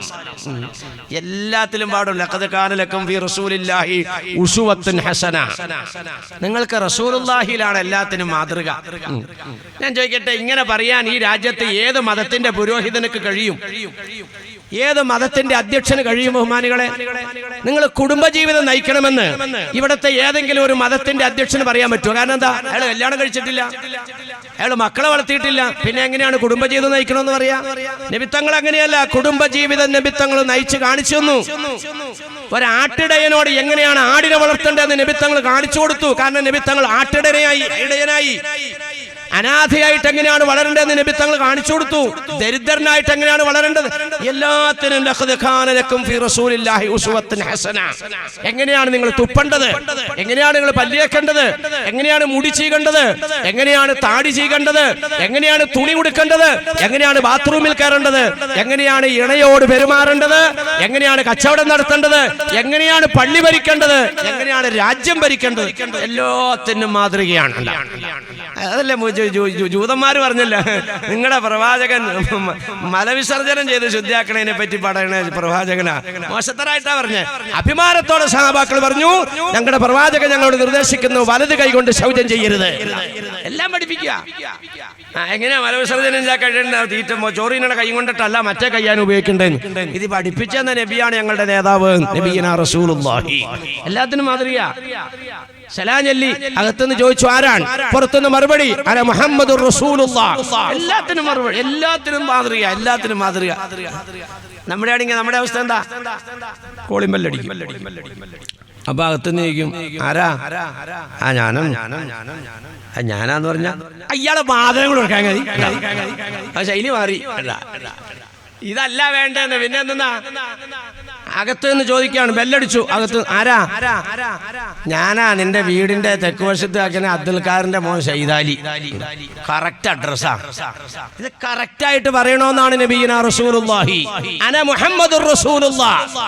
അനാന്ന് പറഞ്ഞ് നിർത്തിയില്ല, ഞാനാ മക്കളെ എന്നൊന്നും പറഞ്ഞ് നിർത്തിയില്ല. പിന്നെ ഞാനാണ് അല്ലാഹുവിന്റെ പ്രവാചകൻ മുഹമ്മദാൻ സല്ലല്ലാഹു അലൈഹി വസല്ലം. വലിയ സന്തോഷത്തോടെ എന്ന് കുടുംബനാഥൻ ഡോറ് തുറന്നു.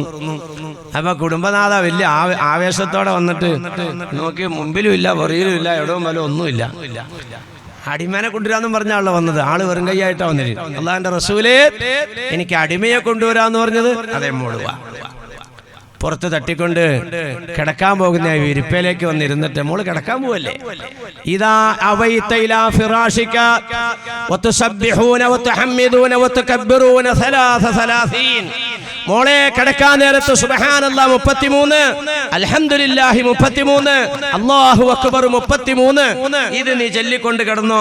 ബഹുമാനികളെ, അത് ചൊല്ലിയതിന്റെ പേരിൽ അലിയാരങ്ങൾ പറയാൻ, ഞാനും അത് പതിവാക്കിയതിന്റെ പേരിൽ ഞങ്ങളുടെ ഒരു ജോലിക്കും ഒരു അസ്വസ്ഥതയും ഞെരുക്കവും പിന്നീട് വന്നിട്ടില്ല. അടുക്കളയിൽ പണിയെടുത്തിട്ട് തീരണില്ല പിള്ളേ. 4 മണിക്ക് എഴുന്നേറ്റതാ, രാത്രി 11 മണിയായാലും പണി തീരൂല. പരാതി പറയാത്ത ആരാ ഇവിടെ ഉള്ളത്? ഓ എന്റെ പൊന്നെ, എന്തോരം എടുത്താലും പണി തീരൂല. പരാതി പറയാത്ത ആരാ ഇവിടെ ഉള്ളത്? കിടക്കാൻ നേരത്തെ ഈ സുന്നത്തൊന്നും അങ്ങോട്ട് നടപ്പാക്കി വയ്ക്കുക, കാണിച്ചു തരാം, എളുപ്പം കിട്ടുമെന്ന്. ഇതിനൊക്കെ വല്ല ബുദ്ധിമുട്ടുണ്ടോ മാനികളെ? കിടക്കാന്ന് പറഞ്ഞു കഴിഞ്ഞാൽ തന്നെ ഒരു മരണമല്ലേ?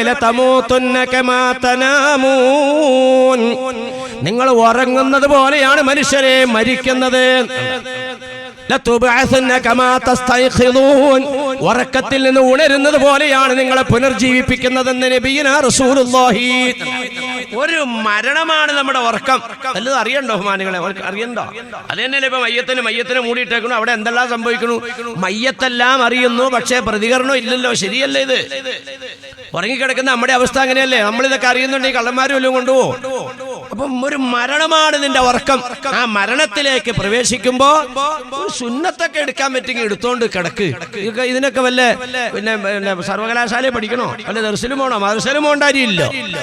സുബ്ഹാനല്ലാഹി സുബ്ഹാനല്ലാഹി സുബ്ഹാനല്ലാഹി ഒരു 33 പ്രാവശ്യം, അൽഹംദുലില്ലാഹി അൽഹംദുലില്ലാഹി 33 പ്രാവശ്യം, അല്ലാഹു അക്ബർ 33. എന്നിട്ട് ഹദീസിൽ കാണാൻ ലാ ഇലാഹ ഇല്ലല്ലാഹു വഹ്ദഹു ലാ ശരീക ലഹു ലഹുൽ മുൽക്കു വലഹുൽ ഹംദു വഹുവ അലാ കുല്ലി ഷൈഇൻ ഖദീർ. അപ്പൊ 100 ആയി. ഇങ്ങനെ ഒരു 100 തയ്ക്കുക. നാളെ എഴുന്നേൽക്കണമെന്നില്ല ബഹുമാനികൾ. അതുകൊണ്ട് ഇന്ന് കിടക്കുമ്പോൾ അങ്ങനെ തന്നെ നബി തങ്ങൾ പറഞ്ഞു, നിങ്ങളൊരു കാര്യത്തിലേക്ക് പ്രവേശിക്കുമ്പോൾ അത് അവസാനത്തതാണെന്ന് നെയ്യത്താക്കി പ്രവേശിക്കും. അപ്പൊ ഇന്ന് കിടക്കുമ്പോൾ ഇതെന്റെ അവസാനത്തെ കടത്തമാണ് റബ്ബ്, അങ്ങനെ നെയ്യത്താക്കും ബഹുമാനികളെ. അപ്പൊ ഇതൊക്കെ ചെല്ലാൻ വരും, മരിക്കാൻ കിടക്കുമല്ലേ. ഐഷ റളിയല്ലാഹു തആല അൻഹ കിടക്കാൻ നേരത്തെ ഇങ്ങനെ ഇരിക്കുമ്പോഴാണ് നബി തങ്ങൾ ഒരിക്കൽ പള്ളിയിൽ നിന്ന് കൂടി കയറി വരികയാണ്. ഐഷ, നീ കിടക്കാൻ പോകണോ? അതെ, ഞാൻ ഉറങ്ങാൻ പോകാനുള്ള റസൂലേ. ഒരു ഖത്തോദിയിട്ട് കിടന്നാൽ മതി എന്ന് നബിയിന റസൂലുള്ളാഹി. ഒരു ഹജ്ജ് ഉംറയും ചെയ്തിട്ട് കിടന്നാൽ മതി എന്ന് നബിയിന റസൂലുള്ളാഹി. ലോക മുസ്ലിങ്ങളെ കൊണ്ട് പൊരുത്തപ്പെടിപ്പിച്ചിട്ട് കിടന്നാൽ മതി, എന്റെ ശഫാഅത്ത് നിർബന്ധമാക്കിയിട്ട് കിടന്നാൽ മതി. നേരെ ഖിബിലയിൽ കയറി അല്ലാഹുവിന്റെ റസൂൽ തിരിഞ്ഞ് നിസ്കരിക്കാൻ കയ്യും കൂടെ ഇട്ടു. ആയിഷ റളിയല്ലാഹു അൻഹ ഇങ്ങനെ അന്തം വിട്ടിരിക്കുകയാണ്. പടച്ചോൻ വരാനാ, ഇതിപ്പോൾ എന്താ ചെയ്യാ? ഖത്തോദിട്ട് ഇപ്പം എന്ന് കിടക്കാനേ, ഇത് കിടക്കണ കാര്യമല്ലല്ലോ. ഇത് ഹജ്ജ് ഉംറ ഇപ്പം ഞാൻ മദീനത്തിൽ നിന്നുകൊണ്ട് ഹജ്ജ് ഉംറയും ചെയ്യാൻ പോണേ എങ്ങനെയാണ്? ലോക മുസ്ലിങ്ങളെ കൊണ്ട് പൊരുത്തപ്പെടിപ്പിക്കണത് എങ്ങനെ നടക്കും? ഇപ്പോൾ ഇത് അള്ളാഹിന്റെ റസൂലിന്റെ ശഫാഅത്ത് എനിക്ക് നിർബന്ധമായിട്ടേ കിടക്കാവുള്ളൂ. എങ്ങനെ ഇപ്പം നിർബന്ധമാക്കാൻ കഴിയും? അസ്വസ്ഥതയായിരിക്കുന്ന ആയിഷ റളിയല്ലാഹു തആല അൻഹ നിസ്കാരം കഴിഞ്ഞ നബി തങ്ങൾ തിരിഞ്ഞു നോക്കി, ആയിഷ നീ കിടന്നില്ലേ? അല്ലാഹുവിന്റെ റസൂൽ, ഞാൻ ഖത്ത് ഓതിയിട്ട് കിടക്കാണോ? സൂറത്തുൽ ഇഖ്ലാസ് 3 ആവർത്തി ഓതിയിട്ട് കിടന്നാൽ അതൊരു ഖത്തം ഓതിയ സ്ഥാനത്താണെന്ന് നബിയിന റസൂലുള്ളാഹി. ചെയ്യാൻ പറ്റൂല എന്നാ ചോദിക്കണേ? പറ്റൂലേ? ഇന്നഹാ ലകബീറത്തുൻ ലിൽ ഖാശിഈൻ. മരിക്കൂന്നുള്ള പേടിയൊന്നും ഇല്ലാത്തവര്, ഹിസാബ് ഉണ്ടെന്നുള്ള പേടിയില്ലാത്തവര്, പടച്ചതമ്പുരാന്റെ ഒരു കോടതി ഉണ്ടെന്നുള്ള ചിന്തയില്ലാത്തവര്, അവർക്കൊക്കെ ബഹുമാനികളെ ഇതൊക്കെ വലിയ ഭാരം. നമുക്ക് ഹിസാബ് ഉണ്ടെന്നുള്ള പേടിയൊക്കെ ഉണ്ടെങ്കിൽ നമുക്കൊക്കെ ഇത് വെറും നിസാര. നമ്മുടെ ജീവിതത്തിന്റെ ഒരു ഭാഗമായിട്ട് അങ്ങ് പോകും ഇതൊക്കെ. മുത്തറപ്പേരയിലേക്ക് കയറാൻ നേരത്ത് ബിസ്മില്ലാഹി അല്ലാഹുമ്മ ഇന്നി അഊദു ബിക മിനൽ ഖുബുസി വൽ ഖബായിസി എന്ന് പറയാൻ നമുക്ക് വലിയ വിഷമമുണ്ടോ? അത് നമ്മുടെ ജീവിതത്തിന്റെ ഒരു ഭാഗമാണ്. നല്ല ദാഹത്തോടു കൂടിയാ കയറി വന്നാൽ നമ്മൾ ചായക്കടയിലേക്ക് കയറി ചുമ്മാ അങ്ങോട്ട് ഇരുന്നാൽ ചായ കിട്ടുമോ? നല്ല ഡബിൾ സ്ട്രോങ്ങിലോ അല്ലെങ്കിൽ ഇന്ന ശൈലിയിൽ ഒരു ചായ എടുക്കടാവൂ എന്ന് പറയണം, എങ്കിലേ കിട്ടുള്ളൂ. ഇതുപോലെ കയറുമ്പോ പറയേണ്ട ഒരു തസ്ബീഹ്, ഇറങ്ങുമ്പോ പറയേണ്ട വേറൊരു തസ്ബീഹ്. ഇതിനൊന്നും പ്രത്യേകിച്ച് സമയമൊന്നും വേണ്ട. അല്ലാഹുവിന്റെ റസൂൽ പറയാ, ഈ ഇഖ്ലാസിന്റെ കൂടെ മുഅവ്വദത്തൈനി, അതായത് റബ്ബിൽ ഫലഖും റബ്ബിൻ നാസും അങ്ങോട്ട് കൂട്ടിച്ചേർക്കാൻ. അപ്പൊ ഒരു ഉംറ, ഒരു ഹജ്ജ്, ഒരു ഉംറ ചെയ്ത കൂലിയാണെന്ന് അല്ലാഹുവിന്റെ നബി മുഹമ്മദ് റസൂലുള്ളാഹി. ഇത് വല്ല ഇടങ്ങേറുണ്ടോ? ഇതിങ്ങനെ ചൊല്ലിയതിന്റെ കൂട്ടത്തിൽ എന്ത് ചെയ്യണം? ഒന്നും കൂടെ പറഞ്ഞു കൊടുക്കുന്നുണ്ട്. ഉള്ളം കൈയിലേക്ക് ഇങ്ങനെ ഊതിയിട്ട് ശരീരത്തിൽ എവിടെയെല്ലാം കൈയെത്തിക്കാൻ പറ്റും അവിടെയൊക്കെ നമ്മൾ തടയി കൊടുക്കുക. മാരകമായ രോഗങ്ങളിൽ നിന്ന് കാവല് കിട്ടും. ഏറ്റവും കൂടുതൽ രോഗങ്ങളെ കൊണ്ടിട്ട് ഇടങ്ങേറാവുന്ന ആരാ? ഈ ഉമ്മത്താ. ഹോസ്പിറ്റലുകൾ കൂടുതൽ സഹോദര സമുദായത്തിന് ചികിത്സ തേടി ചെല്ലുന്നവർ കൂടുതൽ നമ്മളും.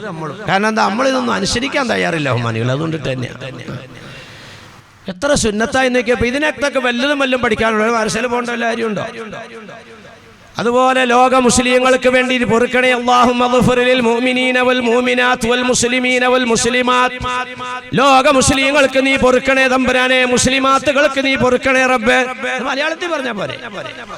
അള്ളാഹിന്റെ റസൂലിന്റെ പേരിൽ 10 സ്വലാത്തേ ഇല്ല. അപ്പൊ ശഫാഅത്ത് നിർബന്ധമായി. ഇതൊക്കെ കിടക്കാൻ നേരത്തെ എല്ലാം പറ്റിയതാ. പോട്ടെ, ഇതൊക്കെ ഞാൻ ഇതിലേക്ക് ചുമ്മാ ഒന്ന് കൂട്ടിമുട്ടിച്ചെന്ന് മാത്രമേ ഉള്ളൂ.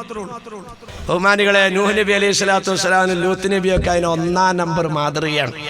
ഇൻഷാ അല്ലാഹ് നാളെ ബഹുമാനപ്പെട്ട ലൂത്ത് നബി മുതൽ നേരെ ഭർത്താവിന്റെ കടമകൾ അങ്ങോട്ട്, അത് കഴിഞ്ഞിട്ട് അവിടുത്തെ കടമകൾ ഇങ്ങോട്ട് കേട്ടോ. ഇത് രണ്ടും കൂടെ വരുമ്പോൾ ഇന്ന് ഒരു പോയിന്റാ പ്രധാനമായിട്ട് കിട്ടിയത്. നമ്മുടെ ദാമ്പത്യ ജീവിതം തകരാനുള്ള മൂല കാരണം മതപരമാകുന്ന വിവരം ഭർത്താവിനില്ല, മതപരമാകുന്ന വിവരം ഭാര്യയ്ക്കില്ല. ഇത് നമുക്ക് ഉണ്ടാക്കാവുന്ന കേസുമാണ്. പ്രശ്നം പരിഹരിക്കാനുള്ള സാധാ ശൈലിയിലുള്ള നാടൻ വർത്താനാണ് നിങ്ങളോട് പറഞ്ഞു. പരിഹരിക്കാനുള്ള മാർഗം ഞാൻ പറഞ്ഞു തന്നിട്ടുണ്ട്. ഈ ചെറിയ കാലത്തെ ജീവിതം കൊണ്ടൊരു ശാശ്വതമായ ജീവിതത്തിന് നമ്മൾ കെട്ടിപ്പടുക്കാനായി പോണത്. അതുകൊണ്ട് ബഹുമാനികളെ, നഷ്ടക്കച്ചവടത്തിലേക്കാകരുത്. പടച്ചവനെ, 2 കുടുംബം 2 നാട് ഒരുമിച്ച് കൂടിയത് ഒരു വിരിപ്പില്. പടച്ചവനെ, നാളെ സ്വർഗീയ ഇണകളാകാൻ അള്ളാഹു ഇവിടെ കൂടിയ ദമ്പതികൾക്കൊക്കെ നീ ഭാഗ്യം നൽകി അനുഗ്രഹിക്കണേ പടച്ചവമ്പുരാനെ. ഞാൻ വർത്താനം പറഞ്ഞതിൽ അള്ളാഹുവിൻ്റെ അടിയാറുകളായ നിങ്ങൾക്ക് കേട്ടവർക്ക് വല്ല വെറുപ്പോ അറപ്പോ മുഷിപ്പോ ഒക്കെ വന്നു പോയിട്ടുണ്ടെങ്കിൽ ബഹുമാനികളെ, അതെല്ലാം നിങ്ങൾ എന്നോട് ക്ഷമിക്കണം, മാപ്പാക്കണം, പൊരുത്തപ്പെടണം. ഏതൊരു വിഷയവും സരസമായ രീതിയിൽ അവതരിപ്പിക്കുന്ന ബാവ മൗലവി അങ്കമാലിയുടെ കുടുംബജീവിതം ഇതിവൃത്തമാക്കിയുള്ള പ്രഭാഷണത്തിൻ്റെ ആദ്യ ദിവസത്തെ പ്രോഗ്രാമാണ് നിങ്ങളിപ്പോൾ ആസ്വദിച്ചത്. ഇതിൻ്റെ ബാക്കി ഏറ്റവും കാലികമായ വിഷയമായ ഭാര്യ ഭർത്താക്കന്മാരുടെ കടമകൾ ഇതിവൃത്തമാക്കുന്ന 2-ാം ദിവസത്തെ പ്രഭാഷണം യൂട്യൂബിൽ ന്യൂസിലാൻഡ് ഇസ്ലാമിക് ചാനലിലൂടെ ആസ്വദിക്കുക. പാർട്ട് 2. എന്നോട് ചെറുപ്പക്കാരൻ പറഞ്ഞപ്പോ ഉസ്താദേ, ഈ മൊബൈലിനകത്ത് നോക്കി അശ്ലീലം കണ്ടുപിടിക്കുന്ന ഭർത്താക്കന്മാരെ ഭാര്യമാരെ ഇഷ്ടപ്പെടാനുള്ള വല്ല ദുആയും ഉണ്ടെങ്കിൽ ഈ വഴുതു പറഞ്ഞ മുസ്ലിയാക്കന്മാരെ കൊണ്ട് ആ ദുആ എന്ന് പറഞ്ഞു കൊടുക്കുന്നു. ആരൊക്കെ? ഭർത്താക്കന്മാർക്ക്. സഹോദരിമാരെ, നിങ്ങളോട് ഞാൻ പറയുന്നു, നിങ്ങൾ എല്ലാ ദിവസവും പത്തിറച്ചി ഉണ്ടാക്കി കൊടുത്തുകൊണ്ടിട്ടോ എല്ലാ ദിവസവും ബിരിയാണി ഉണ്ടാക്കി കൊടുത്തുകൊണ്ടിട്ടോ നിങ്ങളുടെ ഭർത്താവുമായിട്ട് നിങ്ങൾ സന്തോഷത്തിൽ ജീവിക്കാമെന്ന് നിങ്ങൾ കരുതണ്ട. അള്ളാന്റെ റസൂൽ പറഞ്ഞത്, നബി തങ്ങൾ പറഞ്ഞു, വൈവിധ്യങ്ങൾ നിറഞ്ഞ ഇത്തരം മതപ്രസംഗങ്ങൾ യൂട്യൂബിലൂടെ നിങ്ങൾക്ക് ലഭിക്കാൻ മ്യൂസിലാൻഡ് ഓഡിയോസിന്റെ ഇസ്ലാമിക് ചാനലായ മ്യൂസിലാൻഡ് ഇസ്ലാമിക് ചാനൽ സബ്സ്ക്രൈബ് ചെയ്യുക. സബ്സ്ക്രൈബ് ബട്ടണോടൊപ്പമുള്ള ബെല്ലൈക്കൺ കൂടി അമർത്തിയാൽ നിങ്ങളുടെ മൊബൈൽ ഫോണിലും ഞങ്ങളുടെ പുതിയ റിലീസുകൾ നോട്ടിഫിക്കേഷനായി ലഭിക്കുന്നതാണ്.